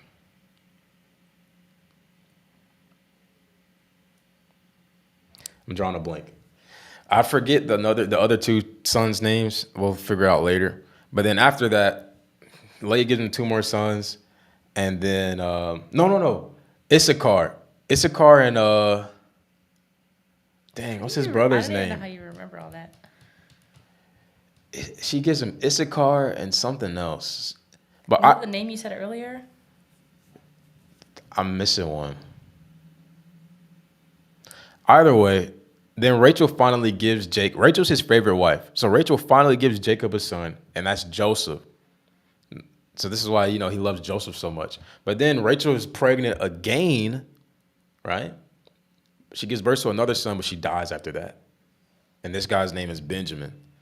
So Benjamin's like a little baby. You know when people have like a child or like a brother, they're like 40 years old, they have a little baby as a brother, right? That's pretty much how it is for Benjamin. Dang, I forgot one of their names. That's crazy. Oh, you know what? Great. We're actually about to read what their names are right here. So let me keep reading. So Rachel has another son, right? This is the 12th son of Jacob or Israel, but Rachel ends up dying. So verse 20 says, and Jacob, hold on. Verse 19. So Rachel died and was buried on the way to Ephrath, that is Bethlehem. So at the time of Moses writing this, Ephrath was Bethlehem, which means house of bread. It says, remember, Beth means house, and then Lahem means bread. It says, and Jacob set up a memorial stone over her grave. That is a memorial stone of Rachel's grave to this day. Then Israel journeyed on and pitched his tent beyond the tower of Eder. Okay. So 22 says, these are the sons of Israel now. We're about to get into that. It says, and it came about while Israel was living in that land, he's in Eder. Excuse me. That Reuben went and slept with his father's concubine Bilhah, and Israel heard about it. So Jacob has basically a side piece, and then his oldest son goes and sleeps with her. It says, now there were 12 sons of Jacob. Little side note here. The sons of Leah were Reuben, Jacob's firstborn, then Simeon, then Levi, then Judah. Oh, I got these wrong. No, I didn't. It's Issachar and Zebulun. Zebulun was the one I couldn't remember. It says, the sons of Rachel were Joseph and Benjamin, and the sons of Bilhah, Rachel's female slave, were Dan and Naphtali, and the sons of Zilpah, Leah's female slave, were Gad and Asher. I got those mixed up too. It says, these were the sons of Jacob who were born to him in Padan Aram when he was working for, anyway. Jacob came to his father Isaac at Mamre of Kiriath Arba, that is now Hebron, where Abraham and Isaac had resided. Now the days of Isaac were 180. Then Isaac breathed his last and died, and was gathered to his people, an old man of ripe age, and his sons Esau and Jacob buried him. In the same way that Israel and Ishmael put their beef aside to bury Abraham, Esau and Jacob put their beef aside to bury Isaac. So now these are the records of the generations of Esau, that is Edom. So Esau took his wives from the daughters of Canaan to spite his parents because his mom hated those girls. It says Adah, the daughter of Elon the Hittite, and Oholibamah, the daughter of Anah, the granddaughter of Zibeon the Hivite. Also Basemath, Ishmael's daughter, the sister of Nebaioth. Adah bore Eliphaz to Esau, and Basemath gave birth to Reuel, and Oholibamah gave birth to Jeush, Jalam, and Korah. These are the sons of Esau who were born to him in the land of Canaan. We're reading Genesis 36 in the NASB 2020 version. This is verse 6. It says, then Esau took his wives, his sons, and his daughters, and all his household, and his livestock, and his cattle, and all of his property which he had acquired in the land of Canaan, and went to another land away from his brother Jacob. For their possessions had become too great for them to live together, and the land where they resided could not support them because of their livestock. So Esau lived in the hill country of Seir. Esau is Edom. And remember, Esau means hairy, but he was also red. So they called him Edom as well. So Edom got its name because of Esau, because they called a nickname of Esau, which means hairy, was Edom, which means red, because when he came out first, he was red and hairy. And so you see what I was saying? They just name a place after the person that settled there. Yeah. It says, these then are the records of the generations of Esau, the father of the Edomites in the hill country of Seir. These are the names of Esau's sons: Eliphaz, the son of Esau's wife Adah, and Reuel, the son of Esau's wife Basemath. And the sons of Eliphaz were Teman, Omar, Zepho. Hold on, there's a thing by Zepho. Oh, Zephi, Gatam, and Kenaz. Timnah was a concubine of Esau's son Eliphaz, and she bore Amalek, or the Amalekites, to Eliphaz. These are the sons of Esau's wife Adah, and these are the sons of Reuel: Nahath, Zerah, Shema, and Mizah. These were the sons of Esau's wife Basemath, and these were the sons of Esau's wife Aholibama, the daughter of, that sounds like Moyabama, right? Or Moyabamba. But she, basically her sons' names were what? Anna. Actually, I don't know. Verse 14. And these were the sons of Esau's wife Aholibama, the daughter of Anna, the granddaughter of Zibeon. She bore to Esau Jeush, Jalam, and Korah. These are the chiefs of the sons of Esau. So these are the ones that became rulers. The sons of Eliphaz, the firstborn of Esau, are Chief Teman, Chief Omar, Chief Zepho, Chief Kenaz, Chief Korah, Chief Gatam, and Chief Amalek. These are the chiefs descended from Eliphaz in the land of Edom. These are the sons of Adah. And these are the sons of Reuel, Esau's son: Chief Nahath, Chief Zerah, Chief Shammah, Chief Mizah. They all became chiefs. These are the chiefs descended from Reuel in the land of Edom. These are the sons of Esau's wife Basemath. So basically, this is important back in that day because you could tell where people groups came from by knowing their ancestry, right? So this is how people knew if they were related or not, if they were cousins, yada, yada. And so verse 18 says, and these are the sons of Esau's wives, Aholibama, Chief Jeush, Chief Jalam, and Chief Korah. These are the chiefs descended from Esau's wife, Aholibama, the daughter of Anab. These are the sons of Esau, same thing as Edom, and these are their chiefs. These are the sons of Seir, the Horite, the inhabitant of the land. Lotan, Seir is where Esau was at before he moved away. Lotan, Shabal, Zibeon, Ana, Dishon, Ezer, and Dishan. There's a Dishon and there's a Dishan. These are the chiefs descended from the Horites, the sons of Seir in the land of Edom. And the sons of Lotan were Hori and Hemam. Hori. And Lotan's sister was Timnah. And these are the sons of Shobal: Alvin, Manahath, Ebal, Shepho, and Onam. And these are the sons of Zibeon: Aiah and Ana. He is the Ana who found the hot springs in the wilderness when he was pasturing the donkeys of his father Zibeon. And these are the children of Ana: Dishon and Aholibama, the daughter of Ana. And these are the sons of Dishon: Hemdan, Ishban, Ithran, and Cheran. These are the sons of Ezer: Bilhan, Zavon, and Akin, or Achan maybe. These are the sons of Dishon, Uz, and Aran. These are the chiefs descended from the Horites: Chief Lotan, Chief Shobal, Chief Zibeon, Chief Anna, Chief Dishon, Chief Ezer, and Chief Dishan. These are the chiefs descended from the Horites according to the various chiefs in the lands of Seir. Now these are the kings who reigned in the land of Edom before any king reigned over the sons of Israel. Bela the son of Beor reigned in Edom, and the name of the city was Dinhabah. Then Bela died, and Jobab, the son of Zerah, Bozrah, became... Is it still Bozrah? Anyway, Bozrah became king of his place. Then Jacob died. Then Jobab died, and Husham, of the land of the Timonites, became king of his place. Then Husham died, and Hadad, the son of Bedad, who his dad's name was Hadad, and the son's name was Bedad, who defeated Midian in the field of Moab, became king in his place, and the name of the city was Avith. Then Hadad died, and Samlah of Masrekah became king in his place. Then Samlah died, and Shaul of Rehoboth on the Euphrates River became king in his place. Then Shaul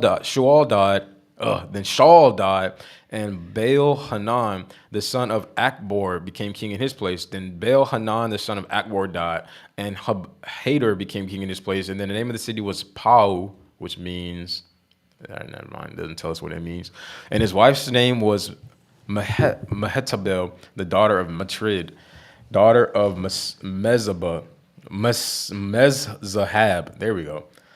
Now these are the names of the chiefs descended from Esau, according to their families and their localities, and their names: Chief Timnah, Chief Alva, Chief Jetheth, Chief Aholibama, Chief Ella, Chief Penin, Chief Kenaz, Chief Timin, Chief Mibzar, Chief Magdiel, and Chief Aram. These are the chiefs of Edom, that is Esau, the father of the Edomites, according to their settlements in the land of their possession. Now, if we could remember all of that, that would be important when we figure out who hates Israel later on. It says, now Jacob lived in the land. Okay, I can slow down now. Now Jacob lived in the land where his father had lived as a stranger in the land of Canaan. These are the records of the generations of Jacob. Joseph, when he was 17 years of age, was pasturing the flock with his brothers. Oh, this is great. While he was still a youth, along with the sons of Bilhah and the sons of Zilpah, his father's wives. And Joseph brought back a bad report about them to their father. So he was out there in the fields with the slave women, right? The slave of Rachel and the slave of Leah.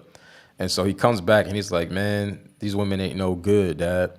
So now Israel loved Joseph more than all his other sons because he was the son of his old age, and he made him a multicolored tunic. This is the coat of many colors. It says, and his brothers saw that their father loved him more than all his brothers. So they hated Joseph and could not speak to him on friendly terms. Then Joseph had a dream, and when he told it to his brothers, they hated him even more. He said to them, please listen to this dream which I have had. For behold, we were binding sheaves in the field, and behold, my sheaves stood up and also remained standing. Behold, your sheaves gathered around and bowed down to mine. Then his brothers said to him, are you actually going to reign over us, or are you really going to rule over us? So they hated him even more because of his dream, right? So he didn't even need to explain to them what that dream meant. They all just understood it. And they were like, you think we're going to bow down to you? Pretty much. So they already hate him. Then he goes and tells them that. And now he's 17 now. His brothers are adults, except for Benjamin, the one that's his actual complete blood brother. And so, because Benjamin, what am I trying to say? If Joseph's like 17, Benjamin's got to be like 5 most, because he's the youngest. And Joseph was already able to walk when they were traveling back to Canaan. So it says in 10, he also told his father as well as to his brothers, and his father rebuked him and said to him, rebuke means to sharply correct, said to him, what is this dream that you have had? Am I and your mother and your brothers actually going to come to bow down to the ground before you? And his brothers were jealous of him, but his father kept the matter in mind. It says, then his brothers went to pasture their father's flock in Shechem. Remember what happened in Shechem? And Israel said to Joseph, do you remember what happened? That guy raped. Yeah, and then what happened to the people of Shechem? All the men died. Yeah. And so Israel said to Joseph, are your brothers not pasturing the flock in Shechem? Come and I will send you to them. And he said to him, I will go. Then he said to him, go now and see about the welfare of your brothers and the welfare of the flock, and bring word back to me. So he sent him from the valley of Hebron and came to Shechem. A man found him, and behold, he was wandering in the field, and the man asked him, what are you looking for? He said, I'm looking for my brothers. Please tell me where they are pasturing the flocks. Then the man said, they have made from here, for I heard them say, let's go to Dothan. So Joseph went after his brothers and found them at Dothan. I wonder how long this took.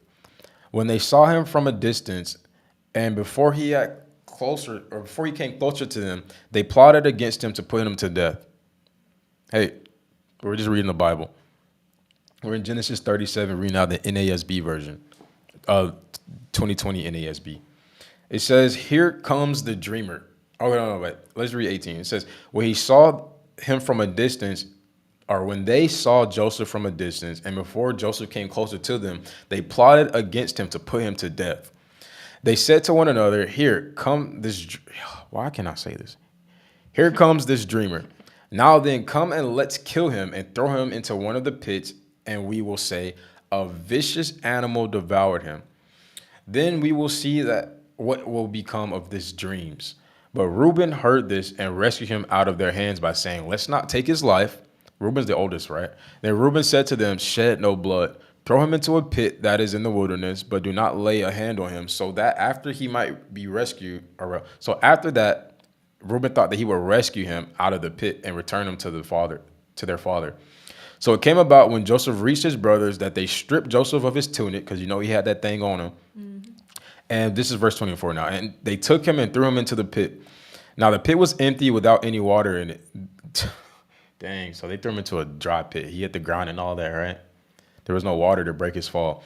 It says, then they sat down to eat a meal. But as they raised their eyes and looked, behold, a caravan of Ishmaelites, right? So this is their distant relatives, was coming from Gilead with their camels carrying labdanum resin, balsam, and myrrh. There we go. And on their way to bring them to Egypt. And Judah said to his brothers, what profit is it for us to kill our brother and cover his blood? Dang, I can't believe Judah said that. It says, come and let's sell him to the Ishmaelites and not lay hands on him, for he is our brother, our own flesh. And his brothers listened to him.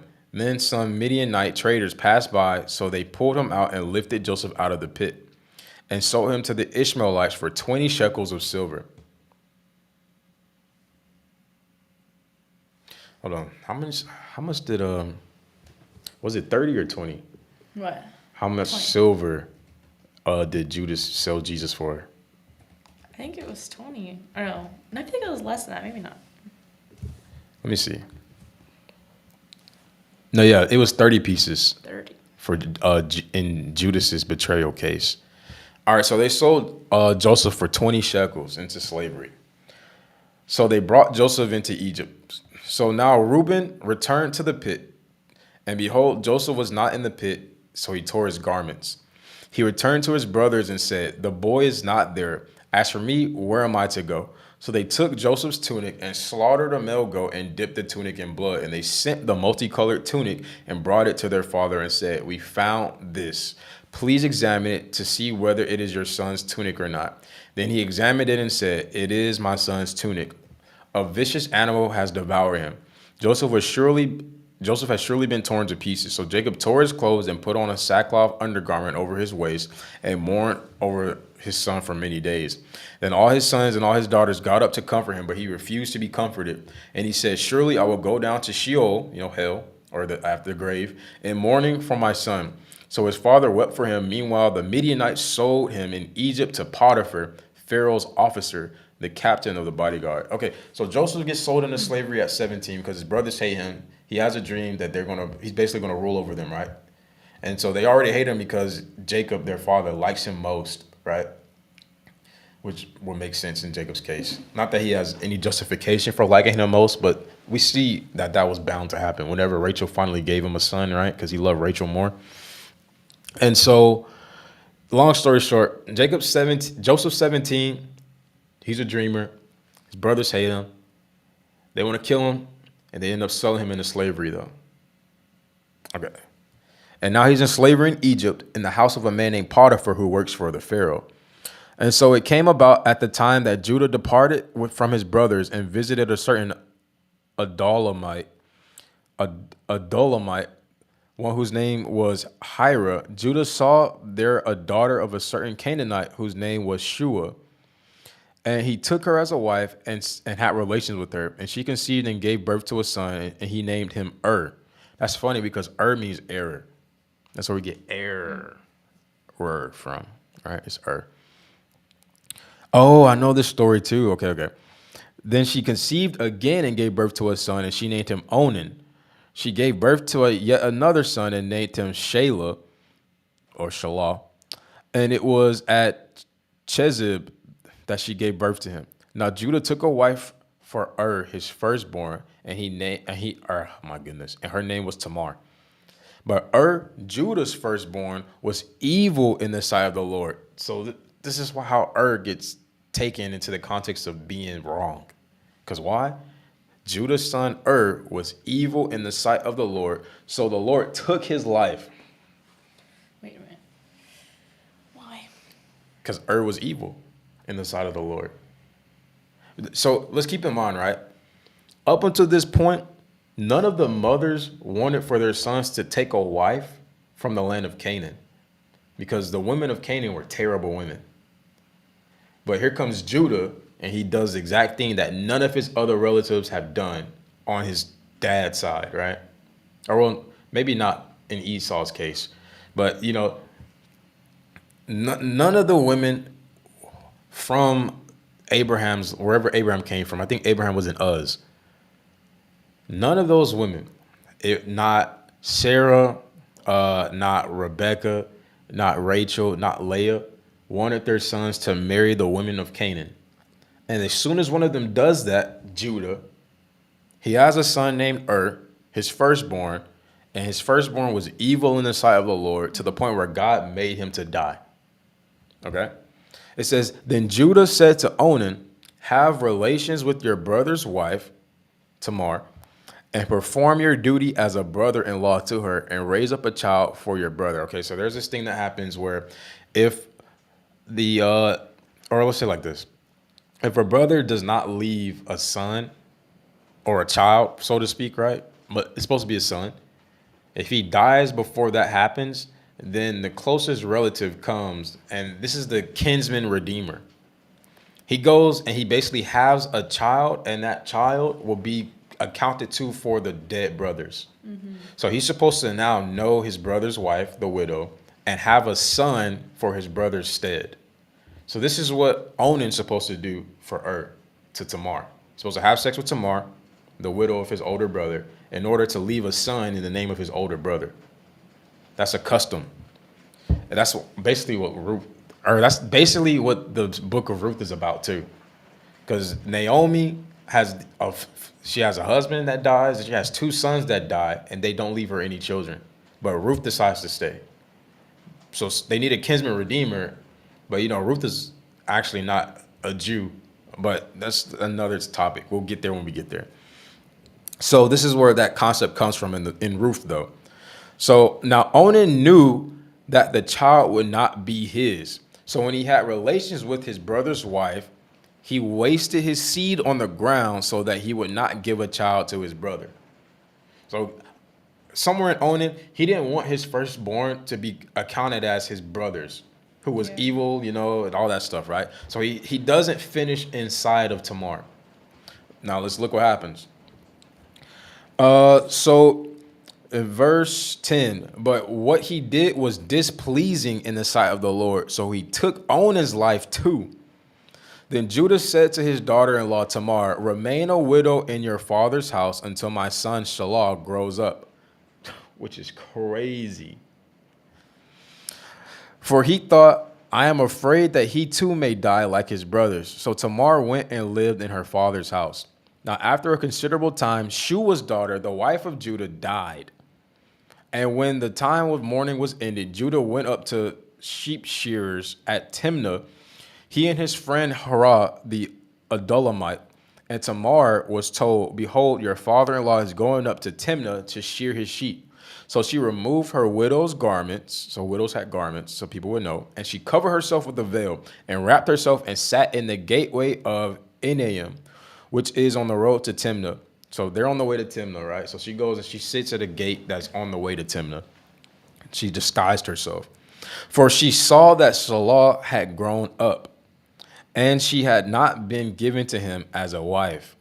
So look, Judah has children with a Canaanite, 3 sons, right? 2 of them died, but the first one, the oldest one that died, had a wife. And so by their customs, that wife was due a child from one of her dead, deceased husband's brothers. So that was supposed to happen with the second oldest, who was fit and well able to do so, but he decided not to. So he loses his life. And then now Shelah he was too young to be able to do so during the time of when his 2 older brothers died. And so what Judah decides to do to Tamar, his daughter-in-law, says, just wait in your father's house until my youngest son is old enough and able to basically, do the custom of giving you a son. But the time had come, it's been a long time, right, where Shelah was of age, but Judah never sends back for Tamar. So Tamar's a widow, and Let's keep in mind too, to be a widow at that time literally sucks because women can't own any property. They can't even work, so to speak, right? Their only job or task was to keep a house and to give children. And so she's a widow in her father's house. Nobody wants her, right? She can't marry anybody. She can't go and make any name for herself, any money for herself, get any property for herself. So she's very disgraced. And the person that's why they call it a kinsman redeemer. So the younger boy is now old enough to redeem her. And she sees that while her father-in-law, who lied to her pretty much, is on his way to go and shed some sheep or shear some sheep, that the person she's supposed to get a son from is old enough to give her a son now. So let's see what she does. So verse 15, when Judah saw her, he assumed she was a prostitute. So her father-in-law assumed that she was a prostitute, for she had covered her face.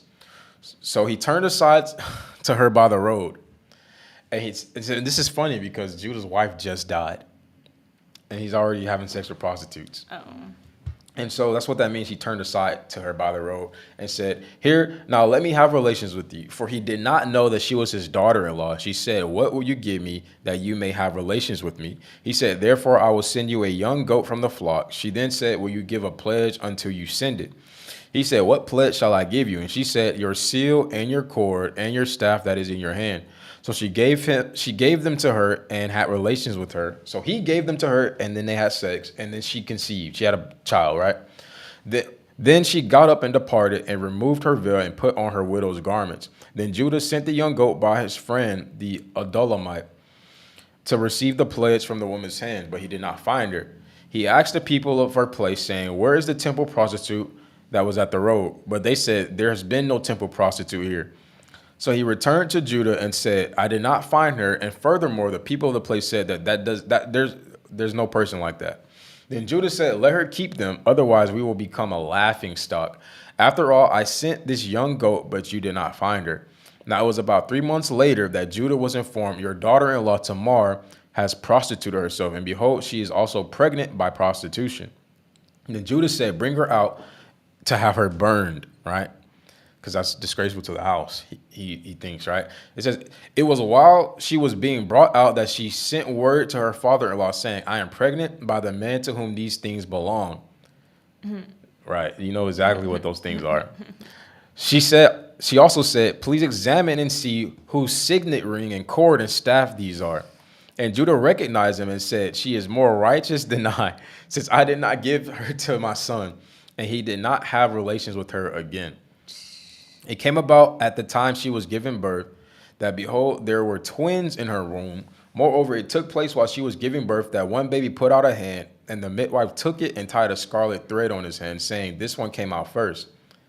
But it came about as he drew back his hand that, behold, his brother came out.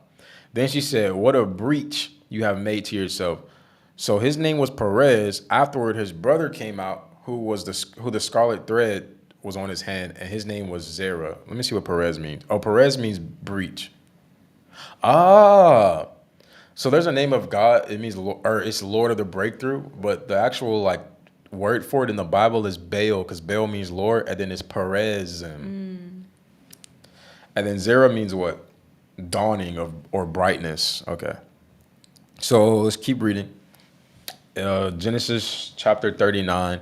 This is verse 1 of the NASB. It says, "Now Joseph had been taken down to Egypt." Oh, yeah, I forgot about him. "And Potiphar, an Egyptian officer of Pharaoh, the captain of the bodyguard, brought him from the Ishmaelites who had taken him down there." So I'm guessing around this time, that's when Judah marries a Canaanite woman and all this stuff happens. It says, "And the Lord was with Joseph, so he became a successful man." Okay, let's stop there. God was with Joseph, so what happened? He was successful. So if God's with you, then what does that mean? You're successful. You should be successful. Not you are successful, but you should be successful. All right? And says, and now Joseph's also 17 right now, right? Because anyway, it says, "And he was in the house of his master, the Egyptian, Potiphar. Now his master saw that the Lord was with him and that the Lord made all that he had prosper in his hand. So Joseph found favor in his sight, in Potiphar's sight, and became his personal servant. And he made him overseer over his house. This guy's 17, and put him in charge of all that he owned. It came about that from the time he had made him overseer in his house and over all that he owned, the Lord blessed the Egyptian's house on account of Joseph. It's the same thing that happened with Laban's house on account of Jacob. It says, so the Lord's blessing was upon all that he owned in the house and in the field. Look, so when God's blessing comes upon you, what happens, right? God puts his hand on everything you own. Mm-hmm. So, it makes no sense to not believe that the reward of the Lord or the blessing of God includes success in the natural. Yeah. And for even your natural things to prosper, because that's exactly what happens when God is with somebody and God blesses somebody that we read about. This is the book of Genesis, right? So this is the first accounts of what people do when they operate in the blessing of the Lord. And all these people become great men of great wealth from just obeying God completely. All right.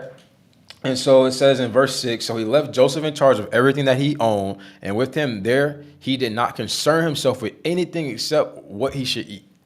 So Joseph was so good at what he was doing that the man he worked for decided that I'm just going to put you in charge of everything, to the point where Potiphar woke up and all he concerned himself with was, what am I going to eat today? That's how smooth Joseph was at doing what he had to do. It says, now Joseph was handsome in form and appearance. And it came about after these events that his master's wife had her eyes on Joseph. And she said, sleep with me. But he refused and said to his master's wife, look with me here. My master does not concern himself with anything in the house, and he has put me in charge of all that he owns. It says, there is no one greater in this house than I, and he has withheld nothing from me except for you, because you are his wife. It says, how then could I do this great evil and sin against God? So look, Joseph basically puts her into account. He says, I'm basically so well off in your household because of your husband, or because of the favor that I have with your husband, that I could literally have anything I want except for you. He says, so much so to the point where now your husband doesn't concern himself with anything except what he should eat. But does he say, should I do this sin against Potiphar? No, he says, how then should I do this great evil against God? Because he recognizes that it's God that's made all these things to happen for him. Mm-hmm. It says in verse 10, though she spoke to Joseph day after day, begging, he did not listen to her lie beside her he did not listen to her, lie beside her, or be with her. So look. In order to keep himself from being tempted from this sin, right? This woman's trying to tempt him to doing a sin, a great evil, it says. This adultery. What does Joseph do? It says he doesn't listen to her, nor does he lie beside her or be with her. So you would not catch Joseph next to Potiphar's wife. Okay? Mm-hmm. So now it happened one day that he went into the house to do his work, and none of the people of the house was there inside. This is why Pastor Jonathan, and you'll even hear about other pastors, Billy Graham did this too. He always traveled with other men so that this couldn't happen to him. Mm-hmm. It says, because there's nobody else inside the house, she grabbed him by his garment, saying, sleep with me. But he left his garment in her hand and fled and went outside. When she saw that he had left his garment in her hand and had fled outside, she called to the men of her household and said to them, see, he has brought in a Hebrew to us to make fun of us. He came in to me to sleep with me, and I screamed. When he heard that I raised my voice and screamed, he left his garment beside me and fled and went outside. So she left his garment and beside her until his master came home. Then she spoke to him with these words, the Hebrew slave whom you brought to us came in to me to make fun of me. But when I raised my voice and screamed, he left his garments beside me and fled outside. Anyway. 19, right? So basically she wrongfully accuses him of sexual assault. Now, she really sexually assaulted him. Now, when his master heard the words of his wife, when she spoke to him, saying, this is what your slave did to me, his anger burned. So Joseph's master took him and put him into prison, the place where the king's prisoners were confined, and he was there in prison. So now Joseph's in prison. So he was a slave. Now he's in prison. Okay? And he's in prison now because somebody lied. It says, but the Lord was with Joseph and extended kindness to him and gave him favor in the sight of the warden of the prison. And the warden of the prison put Joseph in charge of all the prisoners who were in the prison, so that whatever was done there, he was responsible for it. So Joseph became responsible for the prison, and he's a prisoner. It says the warden of the prison did not supervise anything under Joseph's authority. So he just left Joseph in charge. God was with Joseph so much so that when he was in slavery, Joseph still rose to the top. And then he gets put in prison because somebody falsely accuses him of sexual assault. And Joseph still rises to the top. He's honestly classified as the same as the people he's in prison with, right? He's also a prisoner. Yeah. But because God is with him, what happens? The warden puts Joseph in authority to the point where the warden doesn't even supervise him. Because the Lord was with Joseph, and the Lord made whatever Joseph did prosper. So if God blesses you, what happens to whatever you do? It'll prosper. It prospers. I So like how, like, even when Jonathan says, like, don't listen to the like all these things about, oh, we're in a what? oh, how am I blanking? A recession or whatever, like Yeah. like all the real estate stuff is going downhill, like everything, like you're not gonna be making this kind of money. But it's like, no matter like what condition the world is in, like the godly will always prosper. Right. Like the righteous will always prosper, which is so cool. Even when he was in prison. Yeah. So it doesn't matter what condition or your natural state of being is. If God is with you, you prosper inevitably. Prosperity is inevitable. If God is with you, prosperity is inevitable. That's what we see since Abraham, or that's what we see since Noah, really, right? Because Noah begins when righteous people, Noah begins the righteous line after Adam sins, pretty much. And from Noah all the way here to Joseph, everyone who lived righteously before the Lord, everyone who feared the Lord, everyone who obeyed God, prospers in the natural. That prosperity comes in the natural as well. Mm-hmm. To the point where Joseph should be down bad. But because God is with him, people are giving him trust and authority and power that he shouldn't even have. But he has it because God is with him. And so it says we're in Genesis 40 now. This is the NASB version 2020. And this is verse 1. It says, then it came about after these things that the cupbearer and the baker for the king of Egypt offended their Lord, and the king of Egypt. And Pharaoh was furious with his two officials, the chief cupbearer and the chief baker. So he put them, the baker and the bearer. So he put them in confinement in the house of the captain of the bodyguard in the prison, the same place where Joseph was in prison. And the captain of the bodyguard put Joseph in charge of them, and he took care of them, and they were in confinement for some time. It says, then the cupbearer and the baker for the king of Egypt who were confined in the prison, both had a dream the same night, each man with his own dream, and each dream with his own interpretation. So they had separate dreams. When Joseph came to them in the morning and saw them, behold, they were dejected. So he asked Pharaoh's officials who were with him in confinement in his master's house, why are your faces so sad today? And they said to him, we have had a dream, and there is nobody to interpret it. Then Joseph said to them, do interpretations not belong to God? Tell it to me, please. What a goated response. So the chief cupbearer told his dream to Joseph, saying to him, in my dream, behold, there was a vine in front of me. This is a cupbearer, right? So there's a vine in front of me. What is that? It's like the person that comes when the king's like, give me something to drink. Oh. Because, he's a pharaoh, right? So he's a man of power. You know what they do to men of power? They poison them. Oh. And so this guy would be like, he's trusted with bringing Pharaoh the cup to drink and also basically taste testing it. Because if he died, then we know that's poison. Okay. And so, where did I leave off? The vine, right? Okay. So the chief cupbearer told his dream to Joseph, saying to him, in my dream, behold, there was a vine in front of me, and on the vine were 3 branches. And it was budding, its blossoms came out, and its clusters produced ripe grapes. Now Pharaoh's cup was in my hand, so I took the grapes and squeezed them into Pharaoh's cup, and I put the cup into Pharaoh's hand. Then Joseph said to him, this is the interpretation on it. The 3 branches are 3 days. Within 3 more days, Pharaoh will lift up your head and restore you to your office. And you will put Pharaoh's cup into his hand, as in your former practice when you were his cupbearer.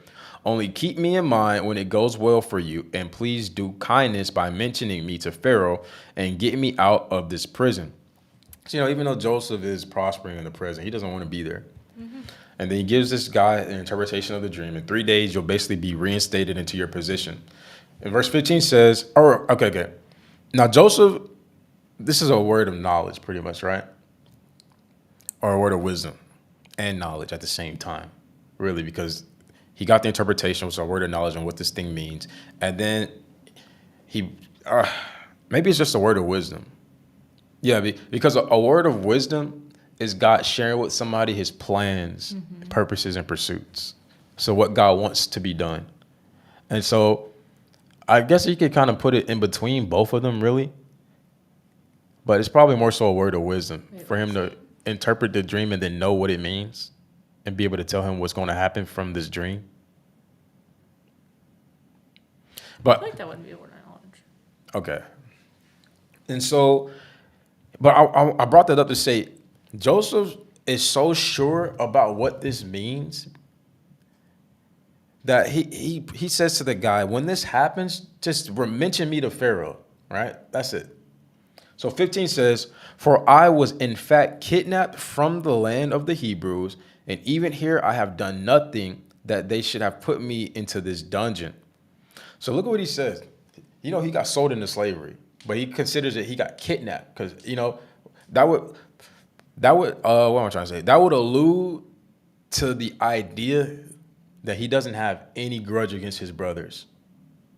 Because why would he say he was sold into slavery? Because that's exactly what happened. But he says I was kidnapped. And so he says, basically, when this goes well with you, just mention me to Pharaoh because I want to get out of here. I want to go back to where I came from. So he knows Pharaoh has the power to do so. Now it says in 16, when the chief baker saw that he had interpreted favorably, he said to Joseph, okay, interpret mine too, right? I had 3 baskets of white bread on my head, and on top of the basket, and in the top basket, there were some of all kinds of baked food for Pharaoh. It says, and the birds were eating them out of the basket on my head. It says, then Joseph answered and said, this is its interpretation. The 3 baskets are 3 days. Within 3 more days, Pharaoh will lift up your head from you, and he will hang you on a wooden post, and the birds will eat the flesh off of you. Imagine listening to the cupbearers going, oh, that would sound great. And then interpret mine. It's like, oh, well, yours means that you're going to die and be fed to birds in 3 days. So look, it came about on the 3rd day, which was Pharaoh's birthday, that he held a feast for all his servants, and he lifted up the head of the chief cupbearer and the head of the baker among his servants. He restored the chief cupbearer to his office, and he put the cup into Pharaoh's hand. But he hanged the chief baker, just as Joseph had interpreted to them. Yet the chief cupbearer did not remember Joseph, but he forgot him. So the one thing Joseph asked, he forgot.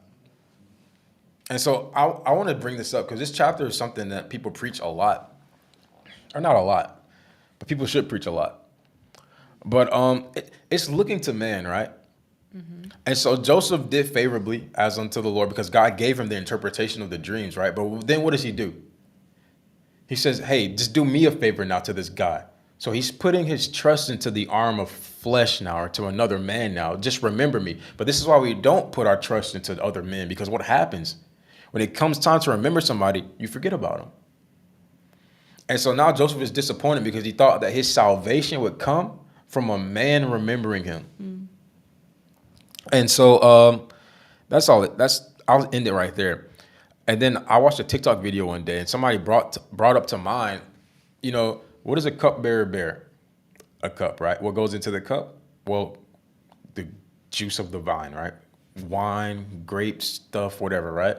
And then who was the other guy in prison? Well, he was the baker. What do bakers bake? They bake bread. So these 2 men deal with bread and wine. What does that remind you of? Communion. Right, communion, right? Now, which one died? I don't remember. The baker. So the one who deals with bread, he died. His flesh was eaten. Now, the one that deals with the cup, he doesn't die. He's given life again. and the cups drank, right? So it is symbolic of communion, right? How the flesh perishes. So the man who dealt with the flesh or the bread perished, right?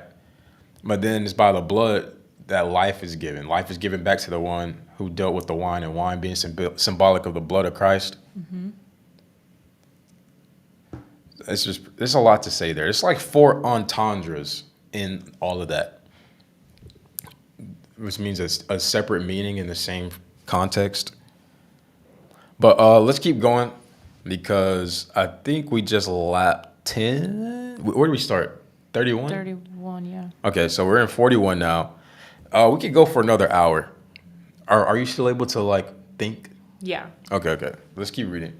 We could finish Genesis, to be honest. It's only 9 more chapters after this. Oh. It says, and this is Genesis 41, NASB 2020. It says in verse 1, Genesis chapter 41, verse 1. Now it happened at the end of 2 full years that Pharaoh had a dream, and behold, he was standing by the Nile. And behold, from the Nile 7 cows came up, fine looking and fat, and they grazed in the marsh grass. And behold, 7 other cows came up after them from the Nile, ugly and thin, and they stood by the other cows on the bank of the Nile. It says, then the ugly and the thin cows ate the 7 fine looking fat cows. So the hideous cows ate the bigger, better looking cows. It was 7 in total on both sides. It says, then Pharaoh awoke, but he fell asleep, and he dreamed a second time. And behold, 7 ears of grain came up on a single stalk, plump and good. Then behold, 7 ears thin and scorched by the east wind sprouted up after them.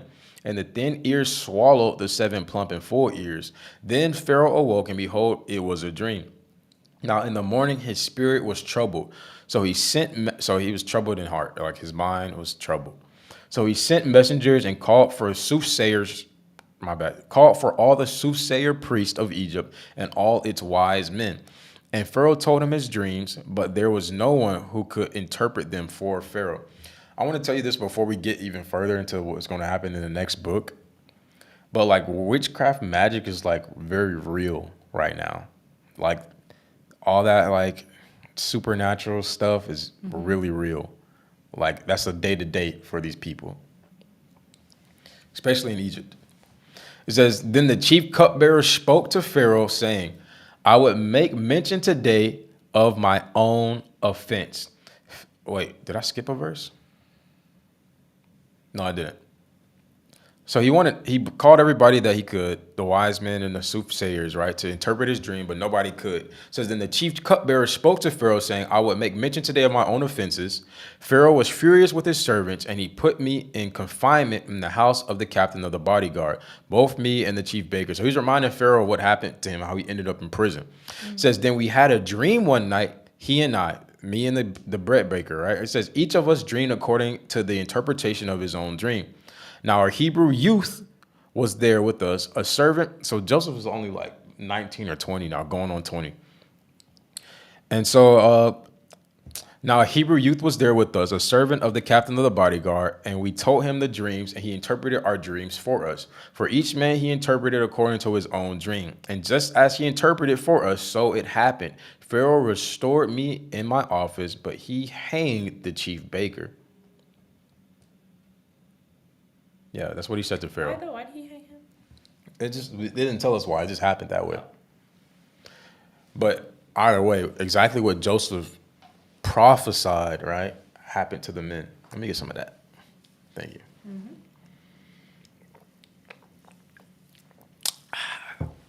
So let's pick up in verse 14. It says, then Pharaoh sent word, and called for Joseph. Let's pause there. So in the time where Joseph put his trust in the chief cupbearer, right, he failed him. However, when it was time for God to move, in the fullness of time, right, God troubles Pharaoh, because obviously the dream came from the Lord. And so what we see is, if I were to finish reading all of this, what happened last chapter was for the sake of Joseph. So even those 2 men ending up in prison was for the sake of Joseph. This is how God was helping Joseph. He sent those 2 men, he gave those 2 men dreams, and he gave Joseph the interpretation. Now, both of them end up back in the court, and exactly what was interpreted from those two men's dreams, the cupbearer and the chief baker, happens. However, the chief cupbearer forgets about Joseph when Joseph asked him to remember him. Nevertheless, what happened to the cupbearer still happened. Now there's a great man that's had a dream from God. He's troubled by it. He needs an interpretation. Nobody can interpret it. But then what happens? Oh, the cupbearer remembers Joseph at a time where the greatest man in the land needs help. So when you just put your trust in God, God will cause great men to ask for you, to call upon you. And that's what we're about to read what happens. So it says, then Pharaoh sent word and called for Joseph, and they hurriedly brought him out of the dungeon. And when he had shaved himself, so he shaved himself and changed his clothes, he came to Pharaoh. The Egyptian people, they didn't like facial hair. Pharaoh said to Joseph, I have had a dream, but no one can interpret it. And I have heard it said about you that when you hear a dream, you can interpret it. Joseph then answered Pharaoh, saying, it has nothing to do with me. So look, God will give Pharaoh an answer for his own good. So I like how Joseph was talking. It's like, it's not me. God will use me for your sake. Mm-hmm. So Pharaoh said to Joseph, in my dream, there I was standing on the bank of the Nile, and behold, 7 cows, fat and fine looking, came up of the Nile, and they grazed in the marsh grass. Then behold, 7 other cows came up after them, poor and very ugly and thin, such as I had never seen, for ugliness in all the land of Egypt. And the thin and the ugly cows ate the first 7 fat cows. Yet when they had devoured them, it could not be detected that they had devoured them, for they were just as ugly as before. Then I woke up. I also saw in my dream, and behold, 7 ears of grain, full and good, came up on a single stalk, and behold, 7 ears withered thin, and scorched by the east wind sprouted up after them. And the thin ears swallowed the 7 good ears. Then I told it to the soothsayer priest, but there was no one who could explain it to me. And Joseph said to Pharaoh, Pharaoh's dreams are one and the same. God has told to Pharaoh what he is about to do. The 7 good cows are 7 years, and the 7 good ears are 7 years. The dreams are one and the same. The 7 thin and ugly cows that came up after them are 7 years. Same thing as the 7 thin scorched ears by the east wind will be 7 years of famine. It is as I have spoken to Pharaoh. God has shown Pharaoh what he is about to do. Behold, 7 years of great abundance are coming in all the land of Egypt, and after them 7 years of famine will come, and all the abundance will be forgotten in the land of Egypt, and the famine will ravage the land. So the abundance will be unknown in the land because of that subsequent famine, for it will be very severe. Now, as for the repeating of the dream to Pharaoh twice, it means that the matter is confirmed by God, and God will quickly bring it about. Because, by 2 or 3, let every word be established is what the Bible says later on. It says, so now let Pharaoh look for a man discerning and wise and appoint him over the land of Egypt. Let Pharaoh take action to appoint overseers in charge of the land, and let him take 1/5 of the produce of the land of Egypt as a tax in the 7 years of abundance. Then have them collect all the food of these good years that are coming, and store up the grain for food in the cities under Pharaoh's authority, and have them guarded. Let the food, so look, you guard what you store up. That's another thing that you can understand by revelation here. Let the food be used as a reserve for the land for the 7 years of famine, which will occur in the land of Egypt, so that the land will not perish during the famine. Now the proposal seemed good to Pharaoh and to all his servants. Then Pharaoh said to his servants, can we find a man like this in whom there is a divine spirit? Let me see what that says in the King James. Genesis 41:38.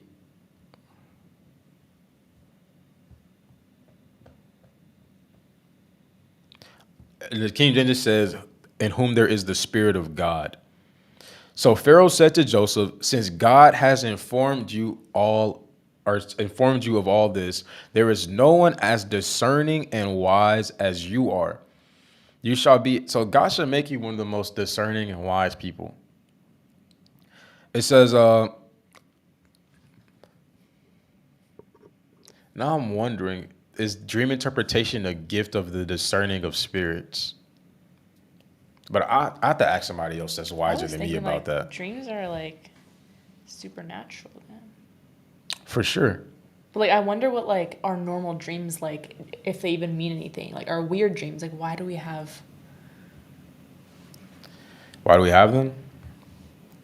Like, Well, 'cause you know, like people in the world, like witchcraft stuff, like they like, oh yeah, your dream means this and this, but like, obviously the Lord can give you dreams. I don't know. That's just what I'm thinking. I'm bad, you guys. I'm texting somebody. Yeah, let's meet. Are they coming now? No. Okay. 7:30, right? Yeah.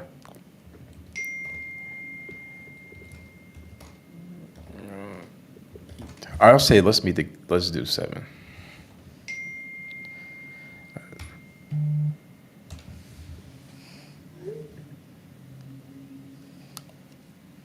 What is that? Oh, it's raining outside. Yeah, you didn't see? That's what I was looking. It was like huge raindrops on the window. Wow. They sent us a Let video. me see. Bro, Sorry, guys. it'd be the day you park farthest from the building. Oh, he's at I work. got the furthest parking spot from the building today. Literally. That is crazy. Okay. No. Oh, okay, yeah.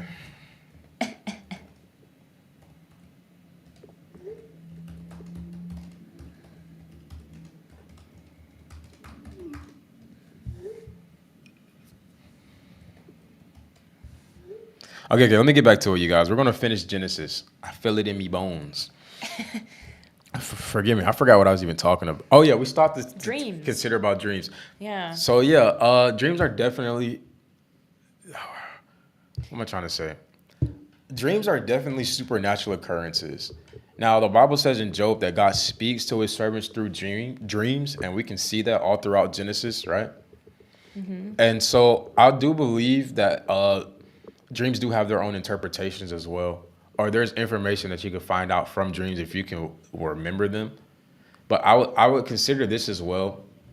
In the same way that our imaginations can come from our own heart, our imagination can come from an idea from, the Holy Spirit leading us. True, yeah. This in the same manner, our imaginations can come from the devil, right? Oh, yeah. He can tempt us with ideas that, we never even considered ourselves, but he just put that thought in our minds, right? Or not that he like can control our minds, but like that's good, Desiree. But in the sense that like something can cross your mind that you weren't even wondering about, you weren't even considering, right? It's like a Yeah. temptation. And I would say that because when the devil tempted Jesus, well, he spoke to him ideas to consider, right? Mm-hmm. I don't know why I'm having trouble talking right now. I need to slow down. I have my reading voice right now. And so I believe in the same way dreams are of the likes, where you can have a demonic dream. That's what I'm just going to call it. You can have a dream that it just reveals your own heart to you, like your own heart is revealing your own heart's ideas. And then you can also have a dream from the Lord. And so I would consider that God can even allow for you to get certain dreams as warnings, right? Because that's exactly what all these dreams were, so to speak. They were warnings, or they were like unveiling the future plans and purposes that were for these people's lives specifically. And so that's why, Joseph was able to even to like tell them what they meant. But I do think most dreams have a message, because I don't dream a lot. Really? Yeah. I dream like almost every night. Yeah. But it's like, it's so random. Yeah, and I would say too, like you would consider some of these dreams were just because what you watched before going to sleep, That right? too, Yeah. yeah. And that's dreams like that is what I consider dreams that come from your own heart, because whatever was planted into your heart before you went to sleep is what came out of your heart while you were dreaming. But did we even get to a conclusion with all of that? No, it's just brainstorming, just thinking. Yeah, we got to be able to discern when God's trying to speak to us through dreams. Yeah, I guess that's why it's good to write them down. Yeah, because somebody who's spirit-filled should be able to like give you an interpretation of what this means, Yeah. a righteous interpretation. But let's keep reading. I see 39's at the top, so I'll just start back there. It says, so Pharaoh said to Joseph, since God has informed you of all of this, there's no one as discerning and as wise as you are. You shall be in charge of my house, and all my people shall be obedient to you. Only regarding the throne will I be greater than you. So, I mean, just God being with Joseph, he got so much favor that he was in the house of three rulers, right? It first started with Potiphar, and in Potiphar's house, he rose to the top. And then we see that he goes into prison, but it's like the chief warden, right? But he still rises to the top in that warden's house. And now he's in front of Pharaoh, the ruler. He is the ruler of everything over Egypt. And what happens? One encounter with a great man took Joseph, who was a slave and a prisoner, to second in command. Honestly, first in command. But in consideration of the throne, Pharaoh's still before Joseph. But it's all simply because God is with him. Mm-hmm. He's allowing God to use him, right? And because he's allowing God to use him, God has basically caused him to be raised above his natural situation time after time, which falls in line with the dream that Joseph had concerning his brothers and him having a sheath that his brother's sheaths bowed down to, which is like a bundle of wheat, right? You know, when we play Minecraft and then we have wheat and it's like that red, that's a sheath. Mm. And so, God's faithful to his promises, right? And so it didn't matter what the devil threw at Joseph. Even his own family members came against him. But we see that he's still being brought into the promise of God. We know that it's a promise of God, but the dream that he had, which was a message from God. So it didn't matter what his natural situation looked like. Because, the way God works is he calls us where we are now, but he calls us as what he plans for us to be. So when he called Joseph, Joseph was just a young boy in his father's house. But we see through that dream that he planned for Joseph to be a ruler. It's the same thing with David. David was just a young boy in his father's house. But he said, I want you to anoint a person to be king. He said to a prophet, anoint a man after my own heart to be king. And he finds David while David's still just a boy. So God called them, yes, but he revealed to them his plan for them.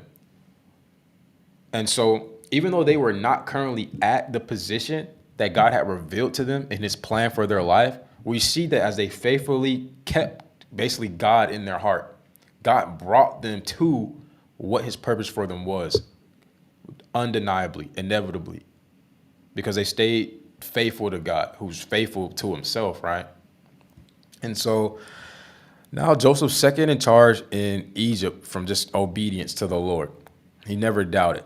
It says, then Pharaoh, this is 42 of Genesis 41. Then Pharaoh took off his signet ring from his hand and put it on Joseph's hand and clothed him in garments of fine linen and put the gold necklace around his neck. And he had him ride in his second chariot, and they proclaimed ahead of him, bow the knee, and he placed him over all the land of Egypt. Moreover, Pharaoh said to Joseph, though I am Pharaoh, yet without your permission, no one shall raise his hand or foot, in all the land of Egypt. Then Pharaoh, what? What was it? The people that sold him. His brothers. Yeah, when they're gonna see that. Yeah. They're gonna be like, what? You never watched the movie? No. I know you never read it, but you never watched the movie either? No. Okay. So let's keep reading, right? So nobody can even come into Egypt unless Joseph says so. Now, Egypt is basically the U.S. in the 90s right now. Okay. And so it says that then Pharaoh named Joseph Zaphenath Paneah, which means as he lives, God speaks. And he gave him Asenath, the daughter of Potiphar, priest of On, Heliopolis, to be his wife. So look, he gets a wife now too. He's like 20. And it says, because there's like a custom in this time period where you don't give a man power without giving him a household to keep to.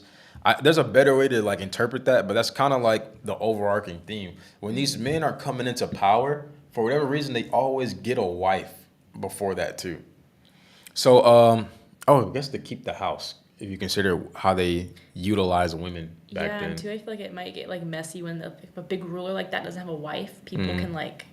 Oh, sketchy. true. You're right, and that makes me think about Proverbs 31 because in this what I'm trying to say in the Christian sense, men go around talking about I want a P31, but the beginning of Proverbs 31 actually deals with men, a king actually, and so it says don't give your strength to women and basically don't basically be a whore, right? So P31 also deals with the man side of things as well. They just skip to the part where it talks about the virtuous woman. But I just bring that up because you're so right. That definitely is the case. Because you can forget like basically what's required of you being a king if you become a gigolo. And then it's also like you're such this big king, but why don't you have a wife? Also. I don't know. Yeah, because it's like, what legacy are you going to keep if you don't have somebody who can give you children? Yeah, and it's like kind of, I don't know. It kind of shows like if you're a leader like that, like, is there something you're hiding that like someone doesn't want, like, you know? Yeah, it's a lack of you? honor there too, because they Yeah. want legitimate children too. You can't just go and have illegitimate kids. That's why Judah wanted to kill Tamar, because he thought that she was prostituting herself, which was shameful as a woman. Or I mean, it's still kind of shameful, but yeah. And so they wanted to kill her, but he comes to find out, but she was actually pregnant because of him. But anyway, so let's go to 46. No. And Joseph went out over all the land of Egypt. 46. Now Joseph was 30 years old when he stood in the presence of Pharaoh, king of Egypt. So now we actually get his age, 30. So he was sold into slavery. Well, before he was sold into slavery, we knew him to be like 17, because that's what the Bible said. He was 17 when he was out in the field. And now he's 30 years old, and he's coming to this power. And so it says, and Joseph went out of the presence of Pharaoh and went through all the land of Egypt. During the 7 years of plenty, the land produced abundantly. So it's exactly as he interpreted. So he collected all the food of these 7 years which occurred in the land of Egypt and put food in the cities, and he put in every city the food from its own surrounding fields. Joseph stored up grain in great abundance like the sand of the sea until he stopped measuring it, for it was beyond measure. Now before the year of famine came, 2 sons were born to Joseph, whom Asenath, his wife, right, the daughter of Potiphar, priest of On, bore to him. Joseph named the firstborn Manasseh, for he said, God has made me forget all my trouble in all my father's household. And he named the second Ephraim, for he said, God has made me fruitful in the land of my affliction. That's prophetic there, but I'm going to keep reading. 53 says, when the 7 years of plenty which had taken place in the land of Egypt came to an end, the 7 years of famine began to come, just as Joseph had said. Then there was a famine in all the lands, but in all the land of Egypt there was still food. So in all the land of Egypt suffered famine. The people cried out to Pharaoh for bread. And Pharaoh said to all the Egyptians, go to Joseph, whatever he says to you, you shall do. When the famine was spread over the entire face of the earth, then Joseph opened all the storehouses and sold grain to the Egyptians, and the famine was severe in the land of Egypt. Then the people of all the earth came to Egypt to buy grain from Joseph, because the famine was severe in all the earth. Look at that. There's something there, I want to tie it, but I'm going to keep reading about how when Joseph took care of something, the person that should have been in charge only had to worry about what they should eat. Now I got to the point where Joseph's taking care of something, and the people that should be in charge are still only concerned with what they have to eat. But, Joseph. So when God anoints you, it takes care of all the problems, every situation. And before the need ever arose, right? Because the famine was coming. So before trouble ever arose, God gave him a plan of action to overcome or conquer the situation that would be at hand. And that's just very characteristic of God. Like nothing should come and overtake you when you're following the plan of God for your life, because God will always put you in a position to conquer whatever trouble, persecution, temptation will come your way. And so Genesis 42, it says, now Jacob, his dad, right, Joseph's dad. Now Jacob saw that there was grain in Egypt, and Jacob said to his sons, why are you staring at one another? Then he said, look, I have heard that there is a grain in Egypt. Go down there and buy some for us from that place, so that we may live and not die. So 10 So 10 of Joseph's brothers went down to buy grain from Egypt. But Jacob did not send Joseph's brother Benjamin with his brothers, for he said, I am afraid that harm may happen to him. So the sons of Israel came to buy grain amongst those who are coming, because the famine was also in the land of Canaan, because the famine was all over the earth. Now Joseph was the ruler over the land. He was the one who sold grain to all the people of the land. And Joseph's brothers came and bowed down to him with their faces to the ground. When Joseph saw his brothers, he recognized them, but he disguised himself to them and spoke to them harshly. And he said to them, where have you come from? And they said, from the land of Canaan to buy food. But Joseph had recognized his brothers, although they did not recognize him. And Joseph remembered the dreams which he had about them. And he said to them, you are spies. You have come to look at the undefended parts of our land. And they said to him, no, my lord, but your servants have come to buy food.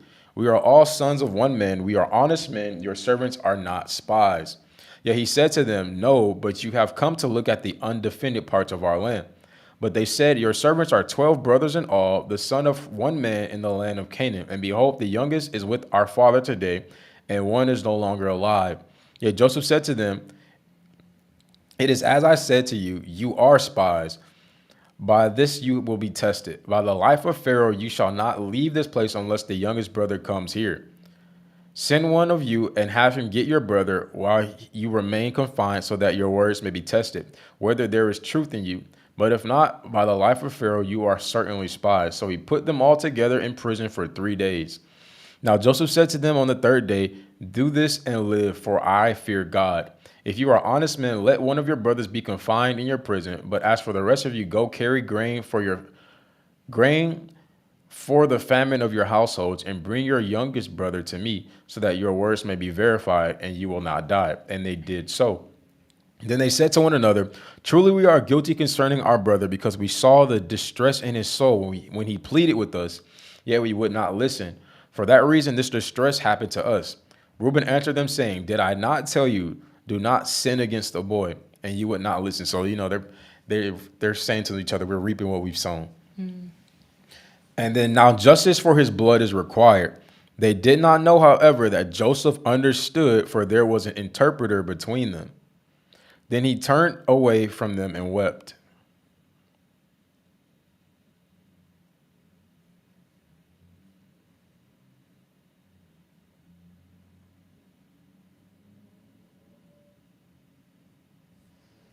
So they spoke in their own language.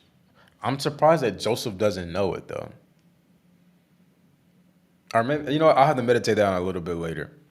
It says, then he turned away from them and wept. But when he returned to them and spoke to them, he took Simeon from them and bound him before their eyes.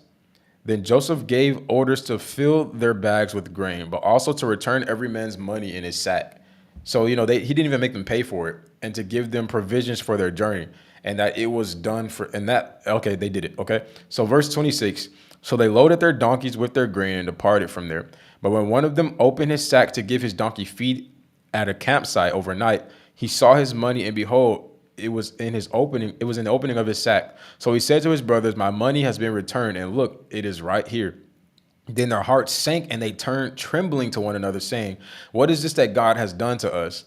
When they came to their father Jacob in the land of Canaan, they told him everything that had happened to them, saying, the man of the Lord of the land spoke harshly with us and took us for spies in the country. But we said to him, we are honest men, we are not spies. We are 12 brothers, sons of our father. One is no longer alive, and the youngest is with our father today in the land of Canaan. But the man, the Lord of the land, said to us, by this I will know that you are honest men. Leave us one of your brothers with me, and take grain for the famine of your households, and go. But bring the youngest brother to me, so that I may know that you are not spies, but honest men. It says, I will give your brother to you, and you may trade in the land. Now it came about, as they were emptying their sacks, that behold, every man's bag of money was still there. And when they and their father saw their bags of money, they were afraid. And their father Jacob said to them, you have deprived me of my sons. Joseph is gone, and Simeon is gone, and now you would take Benjamin. All these things are against me. Then Reuben spoke to his father, saying, you may put 2 sons to death if I do not bring him back to you. Put him in my care, and I will return him to you. But Jacob said, my son shall not go down with you, for his brother is dead, and he alone is left. If harm should happen to him on the journey, you are taking Then you will bring me gray hair down to Sheol in sorrow. My bad. You will bring my gray hair down to Sheol in sorrow. So he's basically saying, I'll die in sorrow if all of, what's her name? Rachel's sons are It's kinda dead. confusing, whatever we just read. So they go to Egypt, right? Because God raised Joseph up to basically make sure that there was food in Egypt during the worldwide famine. And so because there's food in Egypt, right? Now Joseph's family hears about it and they know to go to Egypt to get food. But when they do that, Joseph's in charge and Joseph recognizes them, but they don't recognize Joseph.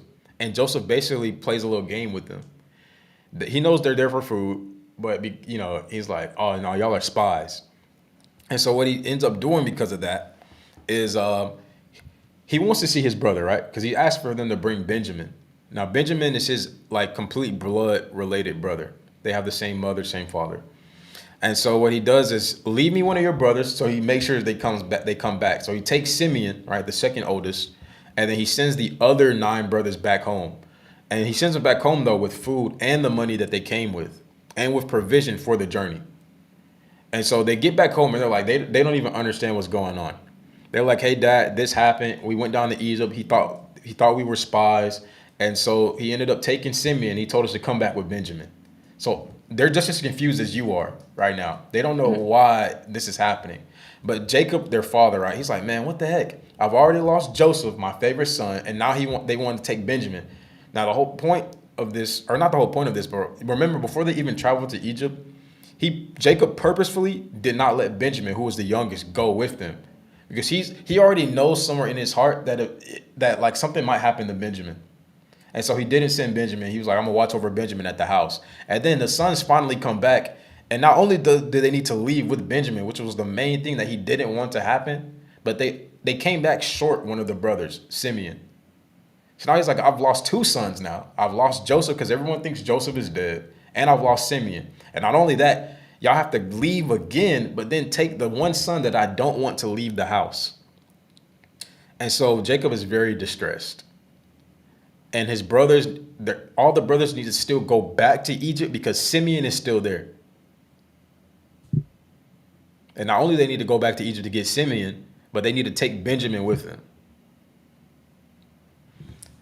And so it says in Genesis 43, now the famine was severe in the land, so it came about when they had finished eating the grain which they had brought from Egypt that their father said to them, go back, buy us a little food. And so they still need to go back to Egypt because that's the only place where you can get food. And so it says, Judah spoke to him, however, saying, this man sternly warned us, you shall not see my face unless your brother is with you. If you send your brother with us, we will go down and buy you food. Oh, my cousin Caleb just joined. Oh, hey. He just made the national team for gymnastics. Oh, that's awesome. Yeah, I don't think it was the... I don't really understand it all, so I'll just keep reading. It says, Judah brings back up, hey, if we go back down there, they're going to be upset. Verse 4 says, if you send our brothers with us, we will go down and buy you food. So they're like, we're not going back to Egypt unless Benjamin comes with us because of what happened last time. It says, but if you do not send him, we will not go down. For this man said to us, you will not see my face unless your brother is with you. So they're not even going to be able to buy food if they don't bring Benjamin. Then Israel said, why did you treat me so badly by telling the man whether you still had another brother? But they said, the man specifically asked about us and our relatives, saying, is your father still alive? Have you another brother? So this is why they even said all that information. Because, if they had a brother that was dead, why would they bring up that we're 12? But we see here is because Joseph asked them about it. And so it says, so we answered his questions. Could we possibly know that he would say, bring your brother down?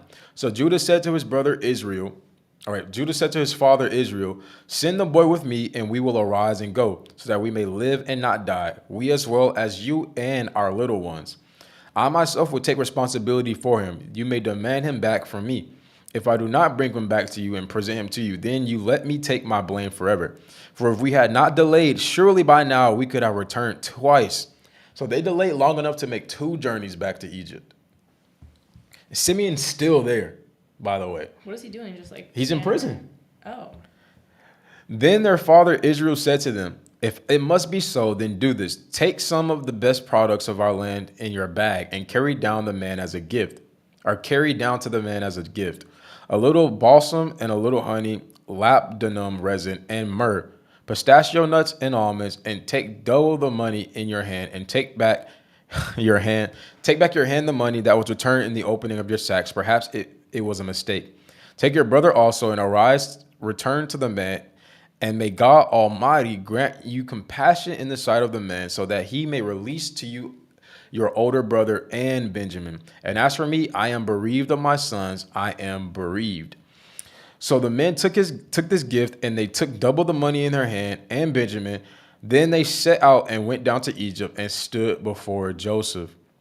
When Joseph saw Benjamin with them, he said to his house steward, bring the men into the house and slaughter an animal and make preparations, for the men are to dine with me at noon. So the man did as Joseph said, brought the men to Joseph's house. Now the men were afraid because they were brought to Joseph's house, and they said, it is because of the money that was returned in our sacks the first time that we are being brought in, so that he may attack us and overpower us and take us as slaves with our donkeys. So they think they're about to be attacked. And so, oh my Lord, we indeed came, and they said, oh my Lord, we indeed came down the first time to buy food. And it happened when we came to the campsite that we opened our sacks, and behold, each man's money was in the opening of his sack, our money in full. So we have brought it back in our hand. We have also brought down other money in our hand to buy food. We do not know who put our money in our sacks. But he said, peace be to you. Do not be afraid. Sound like an angel. Your God and the God of your father has given you treasure in your sacks. Your money was in my possession. Then he brought Simeon out to them. Then the man brought the men into Joseph's house and gave them water, and they washed their feet. And he gave their donkeys feed. So they prepared the gift for Joseph's arrival at noon, for they had heard that they were to eat a meal there. When Joseph came home, they brought into the house to him the gift which was in their hand, and they bowed down to the ground before him. So, Joseph was working, but the servants sent news to Joseph that they had came. So Joseph sent the servants back and told them what to do. But they thought that they were entreating the brothers. The brothers thought that they were only entreating them into Joseph's house so that they could be attacked and killed, because they thought that they had wrongly recovered the money that they came down with in the first place. They still don't know it's him. They still don't know it's him. They think Joseph's dead. Joseph's the only one that knows what's going on. Wait, who told them to go to his house? Their father told them, no, there's a famine in all the world, right? So the only place to get food is in Egypt, and that's because Joseph is there. Yeah. And so they went down the first time, right? And they brought food back, but they lost Simeon. And they told them what happened, that the person there wants to see Benjamin. So they delayed, though. Excuse me. Maybe I shouldn't cross my legs. Yeah, don't do that, please. You gotta sit still. And so they delayed, though, but in their delaying, they ate most of the food. So they need to go and buy more food, but you still can only buy food in Egypt. Mm-hmm. So they're like, well, if we're going to go back to Egypt, we got to do as the guy said, or we're not going to be able to buy food. Now, they're all scared, though, because when they went to go buy food the first time, they returned with food, but Joseph also put the money back in their sacks. Mm-hmm. So it's like they didn't pay for it, and they thought they had stolen the money. So when they go back the second time, they think that they're about to get attacked when they get treated into Joseph's house, because they think that Egypt thinks, the brothers think that the Egyptians think that they stole the money. So they're still afraid. And, they have a guilty conscience. Why? Because they did something and lied about it, right? They sold their brother into slavery. They don't know what came of him. They think he's dead now, and they think that there's like the recompense is coming back onto them for doing that. And so they're very, what's the word? They're very cautious, but that's not the word I'm looking for. Aware. Not aware. It's like a term for like schizophrenic, but like not schizophrenia. They're very, somebody would say the word later. Okay. And so, let's see. Verse 26.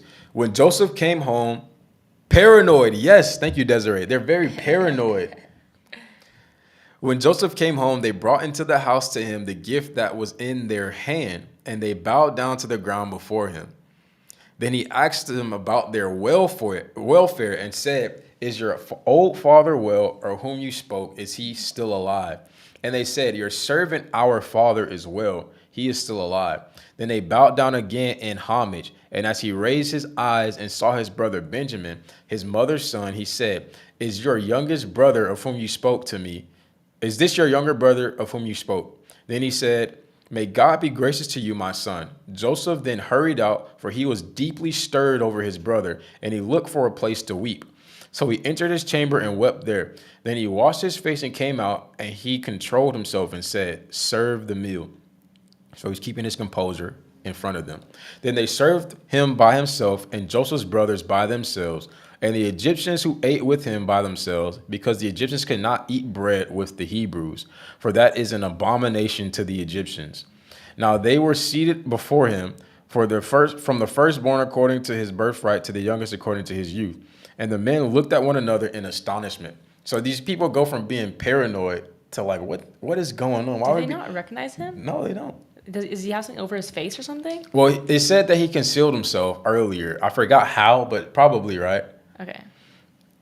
And then also he's shaven as well. Oh. So it's very typical of these men from this place, Middle Eastern people, right? Yeah. To have hair. And so while his brothers probably all have beards, except for maybe Benjamin, he might just have a mustache right now. Joseph has a clean shaven face. Oh, okay. Because that's typical in Egypt. And so it says in verse 33 again, now they were seated before him, from the firstborn according to his birthright to the youngest according to his youth. And the men looked at one another in astonishment. Then he took portions to them from his own table, but Benjamin's portion was 5 times as much as any of theirs, so they drank freely with him. Then he commanded his house steward, saying, "Fill the men's sacks with food, as much as they can carry, and put each man's money in the opening of his sack." So he does the same thing again. He gives them their money back, and he gives them even more. "And put my cup, the silver cup, in the opening of the sack of the youngest, and his money for the grain." And he did as Joseph had told him. As soon as it was light, the men were sent away, they with their donkeys. They had just left the city and were not far away. When Joseph said to his house steward, "Up, follow the men, and when you have overtaken them, say to them, 'You have repaid evil for good.'" Oh, I see what he did. So this time, he does the same thing, but in this case, he does it to their detriment. So he puts extra money in their sacks to accuse them of stealing now. But last time, he just gave them their money back. So he does that, then he tells his chief steward to go and chase them and then accuse them of stealing. This is what's going on. So he's still playing with his brothers. And so verse 5 says, "Is this not that from which my Lord drinks, and which he indeed uses for divination? You have done wrong in doing this." So he overtook them and spoke these words to them. And they said to him, "Why does my Lord say such words as these? Far be it from your servants to do such a thing. Behold, the money which we found in the opening of our sacks we have brought back to you from the land of Canaan. How then could we steal silver or gold from your Lord's house? With whomever of your servants it is found, he shall die." They got to stop saying that. "And we also shall be my Lord's slaves." So he said, "Now let it indeed be according to your words. He with whom it is found shall be my slave, but the rest of you shall be considered innocent." Then they hurried. Each man lowered his sack to the ground, and each man opened their sack, like their book bag, right? And he searched, beginning from the oldest and ending with the youngest. And the cup was found in Benjamin's sack, the youngest. Right, and you know why it was found in Benjamin's, right? Because that's his brother. Then they tore their clothes in grief, because, the main one that the dad did not want anything to happen to, something happens to him. And when each man had loaded his donkey, they returned to the city. When Judah and his brothers came to Joseph's house, he was there still, and they fell down to the ground before him. Joseph said to them, so that, they turn around and go back to Joseph's house after that happens. Joseph said to them, "What is this thing that you have done? Do you not know that a man who is like me can indeed practice divination?" So obviously he doesn't do that, but he's like disguised as an Egyptian right now, and Egyptians practice divination. So Judah said, "What can we say to my Lord? What words can we speak?" He's so smart. Obviously he's so wise, right? Because it's like he gave them the cup that they would use for divination. And then it's like he's accusing them of stealing his divination cup as if he wouldn't notice that his divination cup was taken because he does divination with the cup. So it's like you would know that your phone is missing because you use your phone. So that's what he's making it look like to them. Like they were trying to be sneaky, but wouldn't they know that he would look for his cup? Divination is it is trying to figure out the future by supernatural means, by spiritual means. Just like, let me see, let me get the dictionary. Divination. Oh, you know what I can do? Let me give you the actual terminology from the lexicon here. So Genesis 44. 44:15. 44:15, thank you.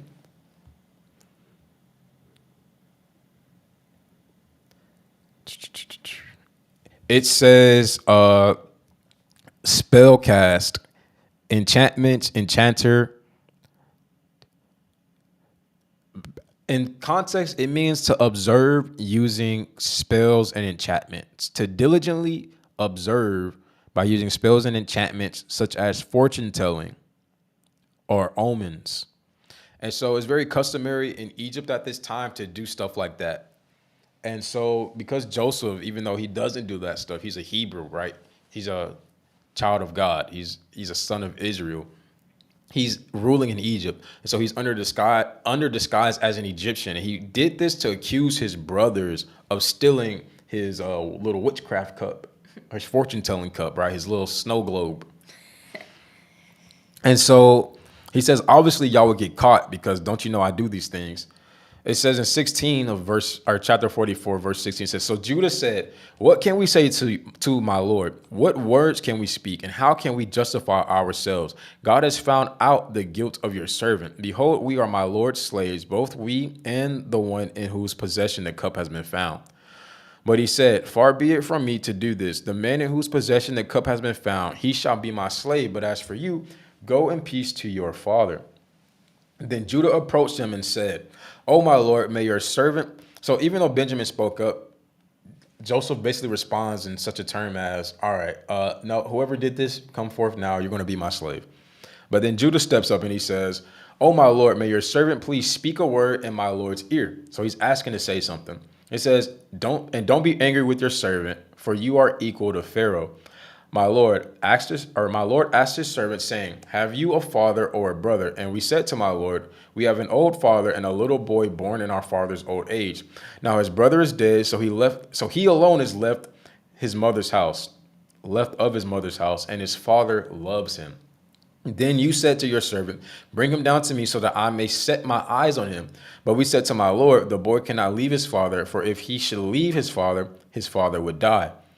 You said to your servants, however, unless your youngest brother come down with you, you will not see my face again. So it came about when we went up to your servant, my father, we told him the words that you said. And our father said, go back, buy a little food. But we said, we can't go back because if Benjamin is not with us, then we can't go down. For then we can't see the face of the person who will sell us the grain, the food. Then your servant, my father, said to us, you know that my wife bore me 2 sons, and the one left me and said, surely he is torn to pieces. And I have not seen him since. So he's talking about how Joseph died. That's what their dad said. His dad, before they left for this trip, their dad put them in remembrance of how Joseph died. It says in 29, if you also take this one from me and harm happens to him, you will bring my gray hair down to the dead in sorrow. So now when I come to your servant, my father, and the boy is not with us, since our father's life is so attached to the boy's life, when he sees that Benjamin is not with us, he will certainly die. So your servant will bring the gray hair of your servant, our father, down to show in sorrow. He says, because of this, right? Because what's his name? Judas decided that he was going to take care of Benjamin. He's saying, if you do these things, if you take Benjamin from us, when I get back home, it'll be my fault that our dad dies. Because our dad is so attached to Benjamin. And so it says in verse 32, for your servant accepted responsibility for the boy for my father's sake, saying, if I do not bring him back to you, then my father can let me take the blame forever. So now, please let your servant remain as a slave. So he's saying, take me instead, and then let Benjamin go. For how shall I go to my father if Benjamin is not with me? He says, I fear that I may see the evil that would overtake my father. Then Joseph could not control himself in front of everyone standing before him, and he shouted, have everyone leave me. So there was no one with him when Joseph made himself known to his brothers. So all the Egyptians left.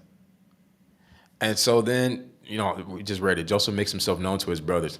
Then he wept so loudly that the Egyptians heard it, and the household of Pharaoh heard about it. And Joseph said to his brothers, I am Joseph. Is my father still alive?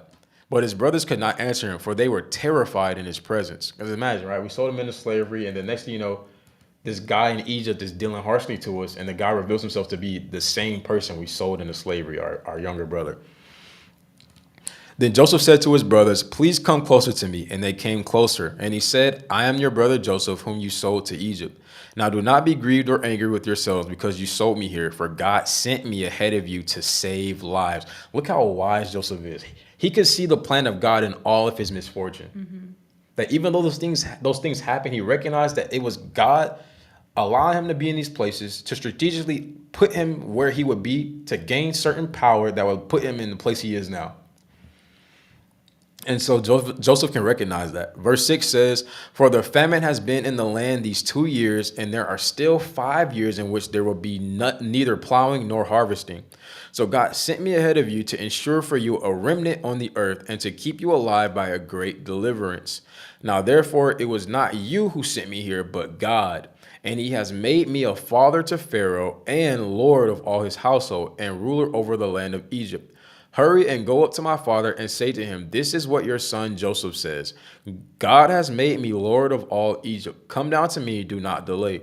For you shall live in the land of Goshen, and you shall be near me, you and your children and your grandchildren and your flocks and your herds and all that you have. There I will also provide for you. Look at this. So they have land now. Because Joseph's in the position that he's in, he's given his entire household land in Egypt. That he's a foreigner in this land too. And so basically all their family is about to come and live in this place called Goshen that's in Egypt. It says, there I will also provide for you, for there are still 5 years of famine to come, and you and your household and all that you have would be impoverished otherwise. Behold, your eyes see, and the eyes of my brother Benjamin see, that it is my mouth which I speak, which is speaking to you. Now you must tell my father and all my splendor in Egypt.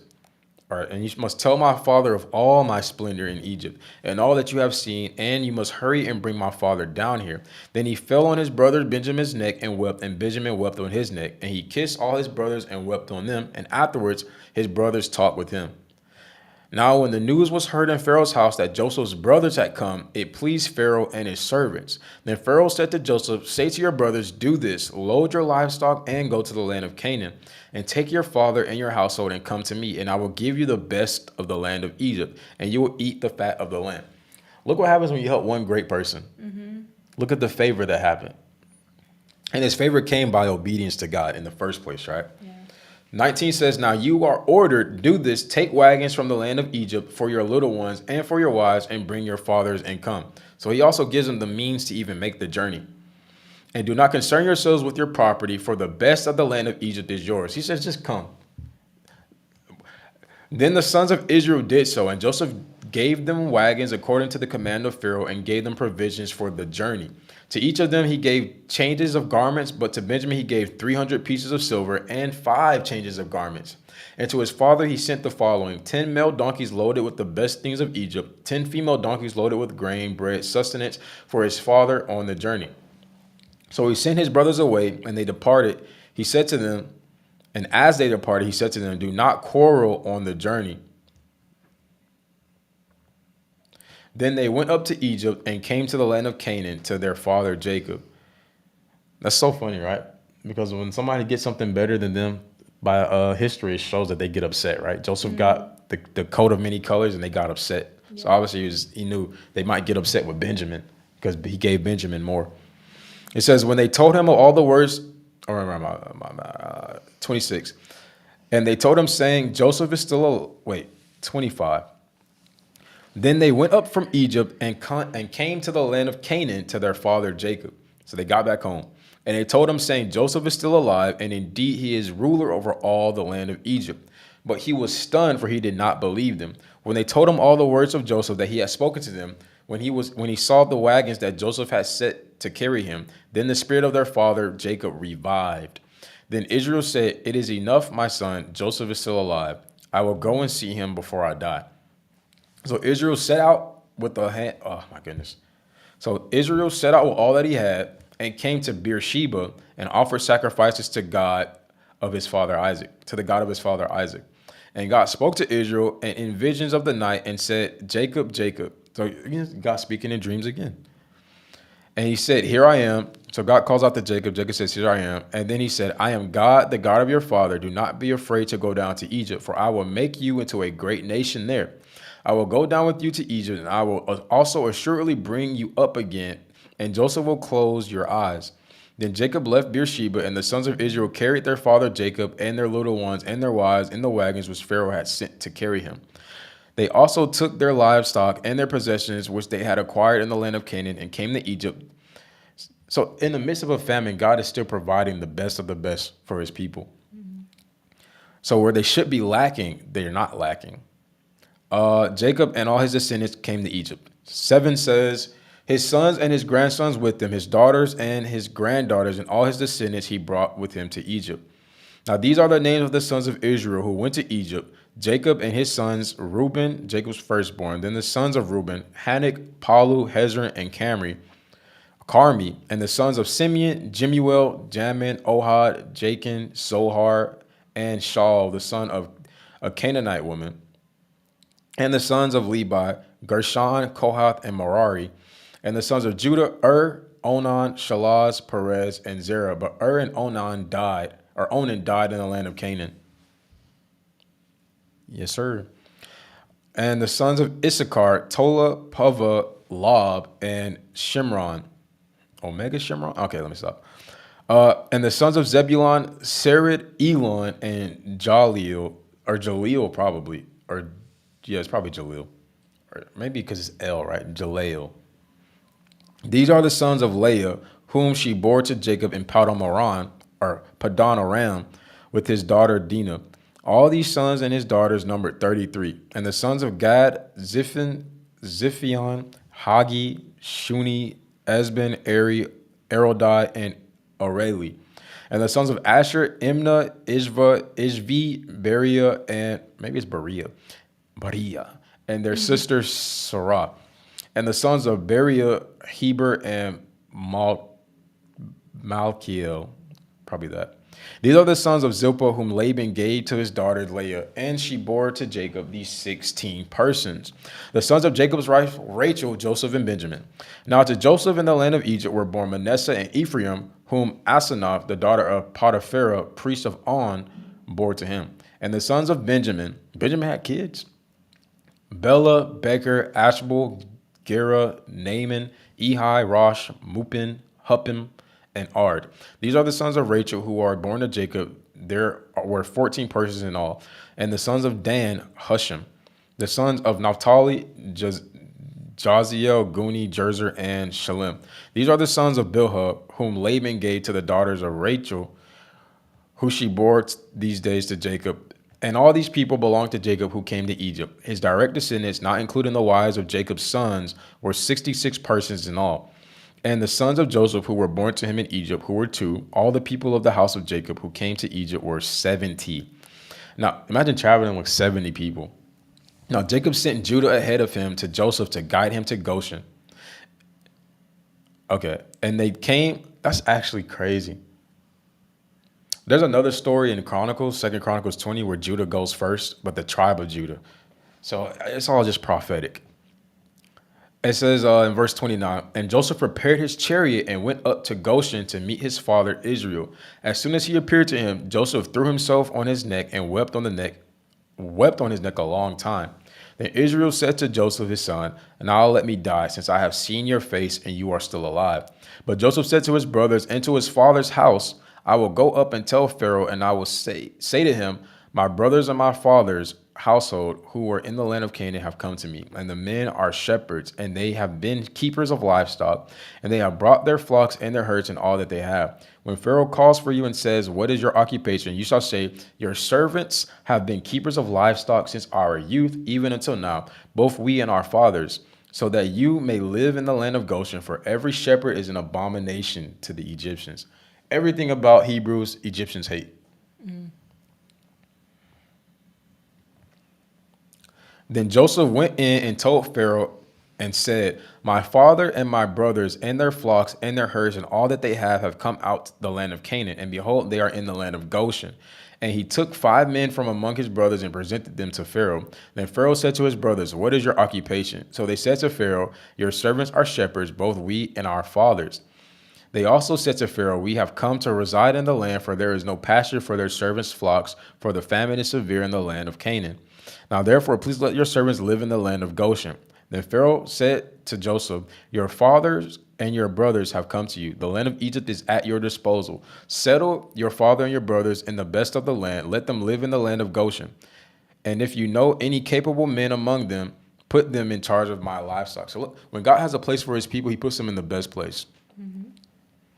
Oh, we got one of those people in the chat. Keep talking, please. Okay. Then Joseph brought his father Jacob. Wait. Yeah, and presented him to Pharaoh, and Jacob blessed Pharaoh. And Pharaoh said to Jacob, how many years have you lived? So Jacob said to Pharaoh, the years of my living abroad are 130. Few and unpleasant have been the years of my life, nor have they attained the years that my fathers lived during the days of their living abroad. So Jacob blessed Pharaoh and went out from his presence. Now Joseph settled his father and his brothers and gave them property in the land of Egypt, in the best of the land, in the land of Ramses, as Pharaoh had ordered.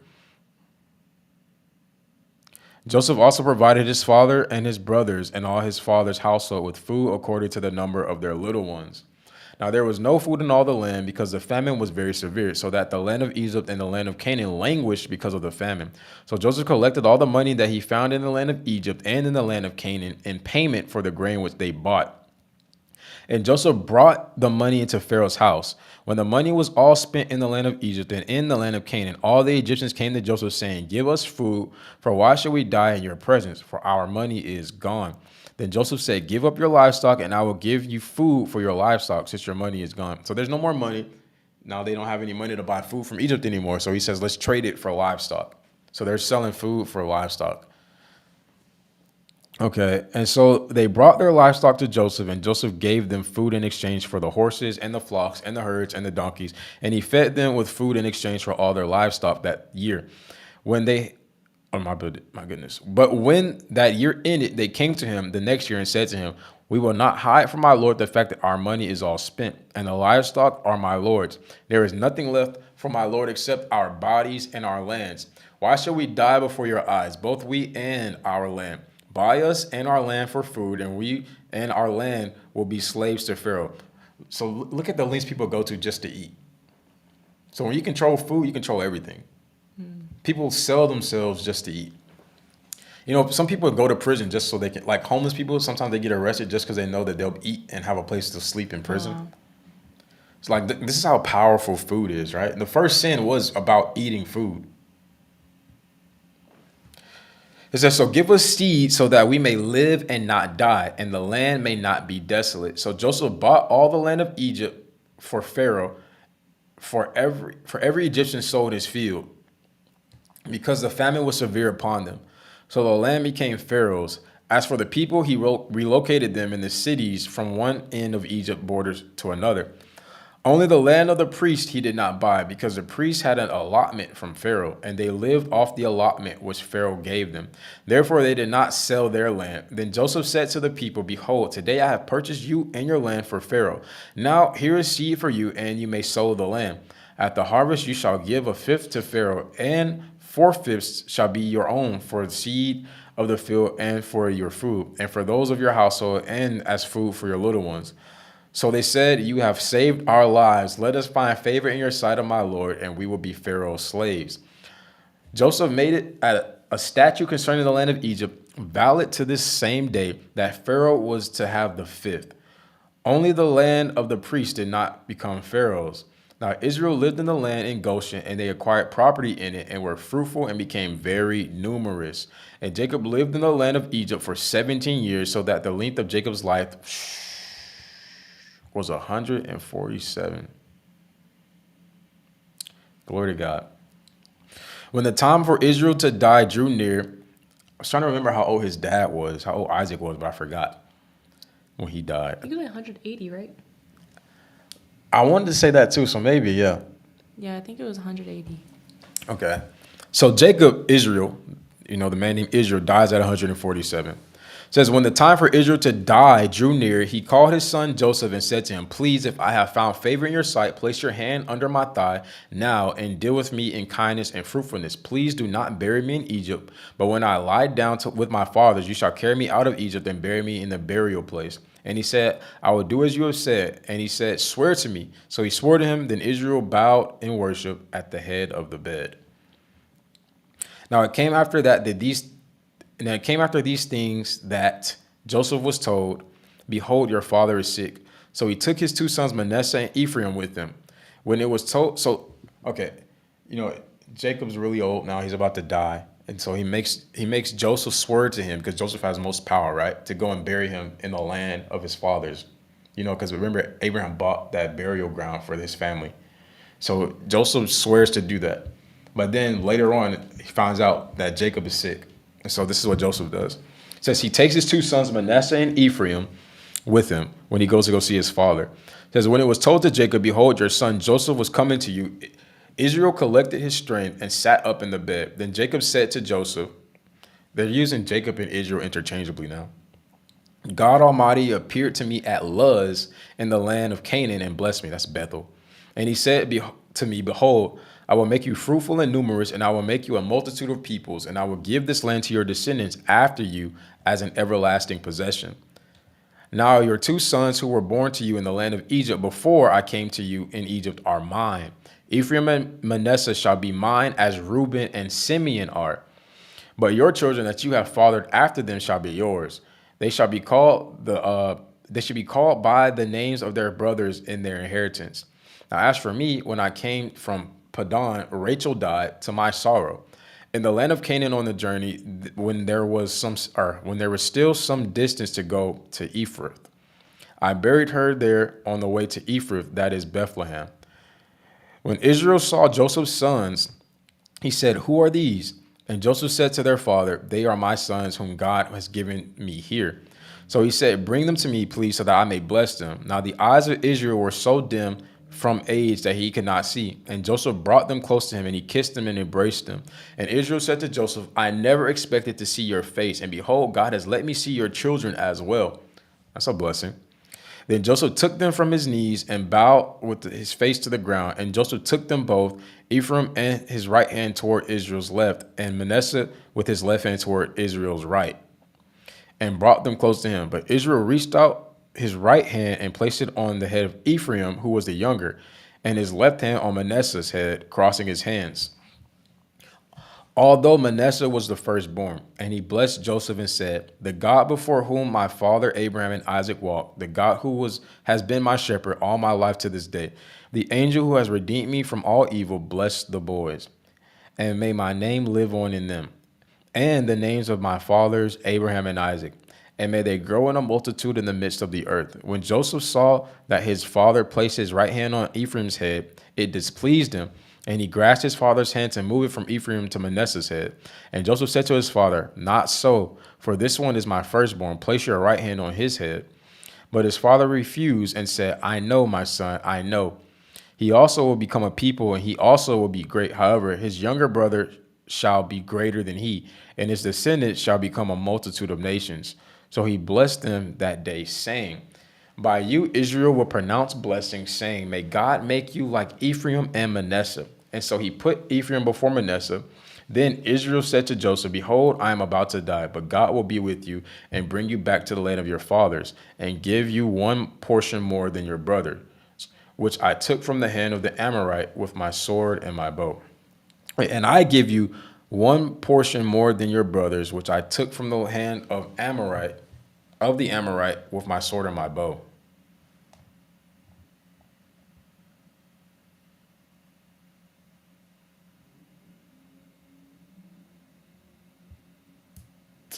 All right. Then Jacob summoned his sons and said, assemble yourselves so that I may tell you what will happen to you in the days to come. So he's about to prophesy. Gather together and listen, sons of Jacob. Yes, listen to Israel, your father. Reuben, you are my firstborn, my might and the beginning of my strength, preeminent in dignity and preeminent in power, uncontrollable as water. You shall not have preeminence. So you shall not be first, because you went up to your father's bed. Then you defiled it. He went up to my couch. Simeon, okay, so even though he should have preeminence, he doesn't, because remember he slept with his dad's concubine. And then verse 5 says, Simeon and Levi are brothers. Their swords are implements of violence. Remember, because they went to go and kill that whole city of men. It says, may my soul not enter into their counsel. May my glory not be united with their assembly. For in their anger they killed men, and in their self-will they lamed oxen. And so this is why he was talking about Manasseh and Ephraim. He said, they shall be unto me sons as unto Simeon and Levi, because he disowned Simeon and Levi in terms of giving them an inheritance because of what they did in Shechem. So he takes Joseph's sons and he puts them in place of Simeon and Levi. Let's see what else. It says in verse 7, cursed be their anger, for it is fierce, and their wrath, for it is cruel. I will scatter them in Jacob and disperse them among Israel. As for you, Judah, your brothers shall praise you. Your hand shall be on the neck of your enemies. Your father's sons shall bow down to you. Judah is a lion's cub. From the prey, my son, you have gone up. He crouches, he lies down as a lion, and as a lion who dares to stir him up. Nobody dares to stir up a lion. The scepter will not depart from Judah, nor the ruler's staff from between his feet, until Shiloh comes. And to him shall be the obedience of the peoples. He ties his foal to the vine and his donkey's coat to the choice vine. He washes his garments in wine and his robes in the blood of grapes.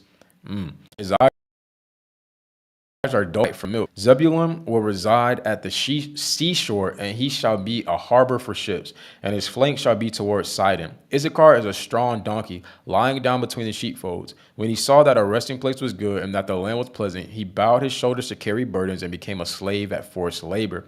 Dan shall judge his people as one of the tribes of Israel. Dan literally means judge. Dan shall be a serpent in a way, a horned viper in the path that bites the horse's heel, so that its rider shall fall backwards.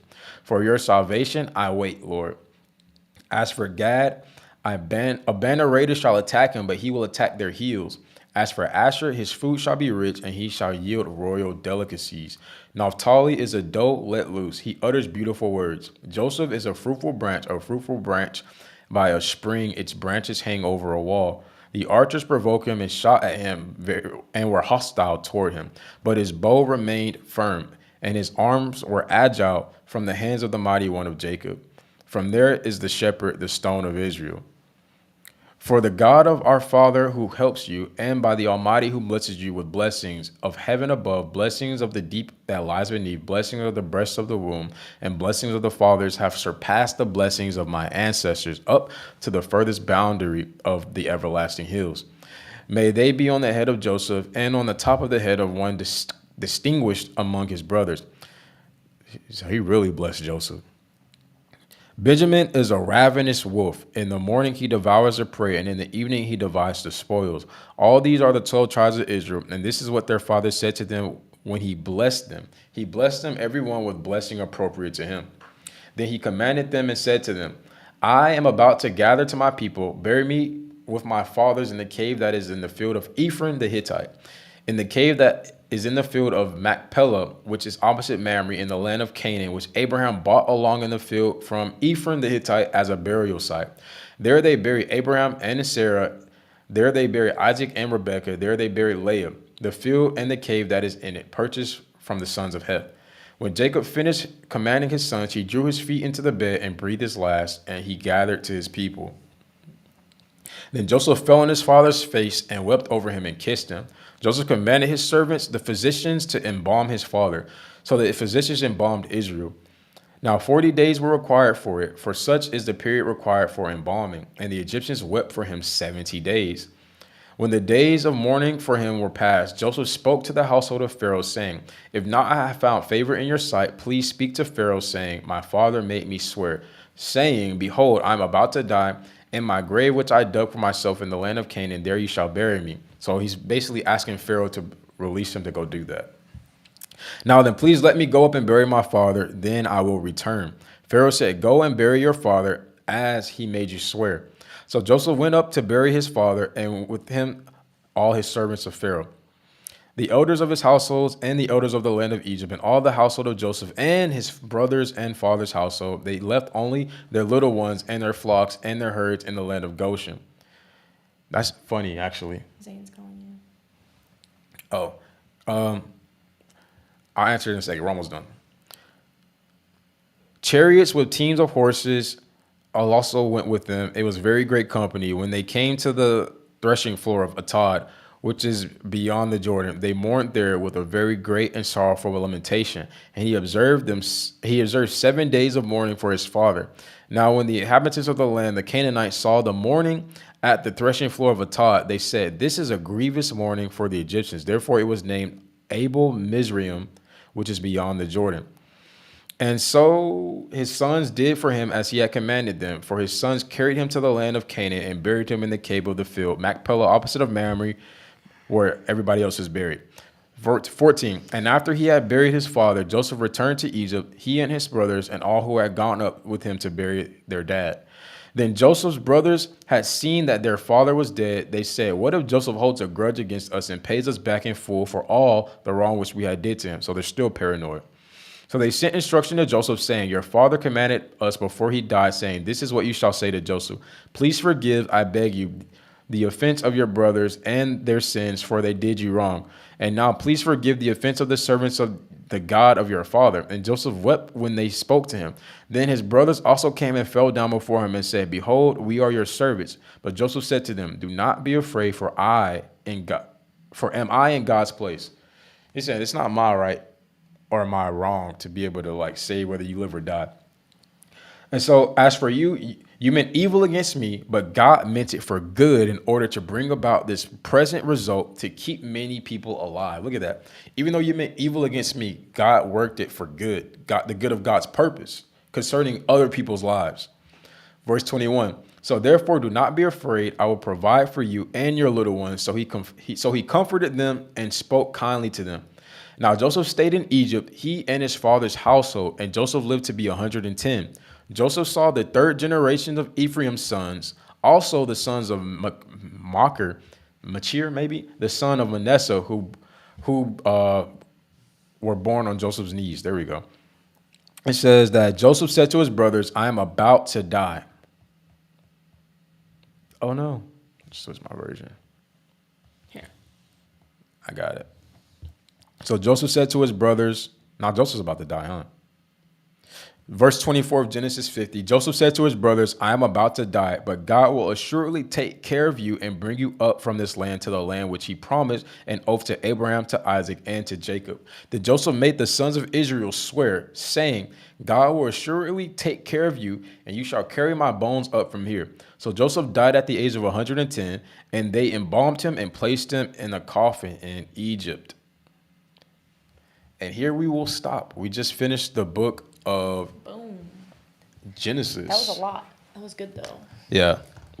And so pseudo history, I pray. Actually, I don't pray. I was going to say something mean, but I guess the Lord stopped me. Anyway, thanks for keeping the chat lit. I appreciate your presence. Come back next time. I need the interactions, so that YouTube will keep pushing forth the live stream. So just come back, and whenever you see us on Tuesday and Thursday, keep speaking your gibberish, blow up the chat, because nobody's even talking in the chat anyway, and help me with interactions. I really appreciate it. This is what no one wants to talk about, the rape of the Virgin Mary. Bro's never read Luke chapter 1. I was like, oh, okay. All right, you guys, man, thank y'all for watching. Desiree, Cameron, you guys are probably still there. I really appreciate it. You guys helped me out a lot too in this 3-hour video, but we're about to go hang out with our friends. Thanks for sticking with us to finish reading through the book of Genesis. We did that in 2 weeks. Yeah. So we're gonna get through Exodus, which is a great book. One of my favorite peoples is written Hurry up and text your guys. written about. Okay, but yeah, we gotta go, you guys. We'll see y'all. It won't be next week, but at the week after next. Love you guys. God bless you. Bye. Go in peace.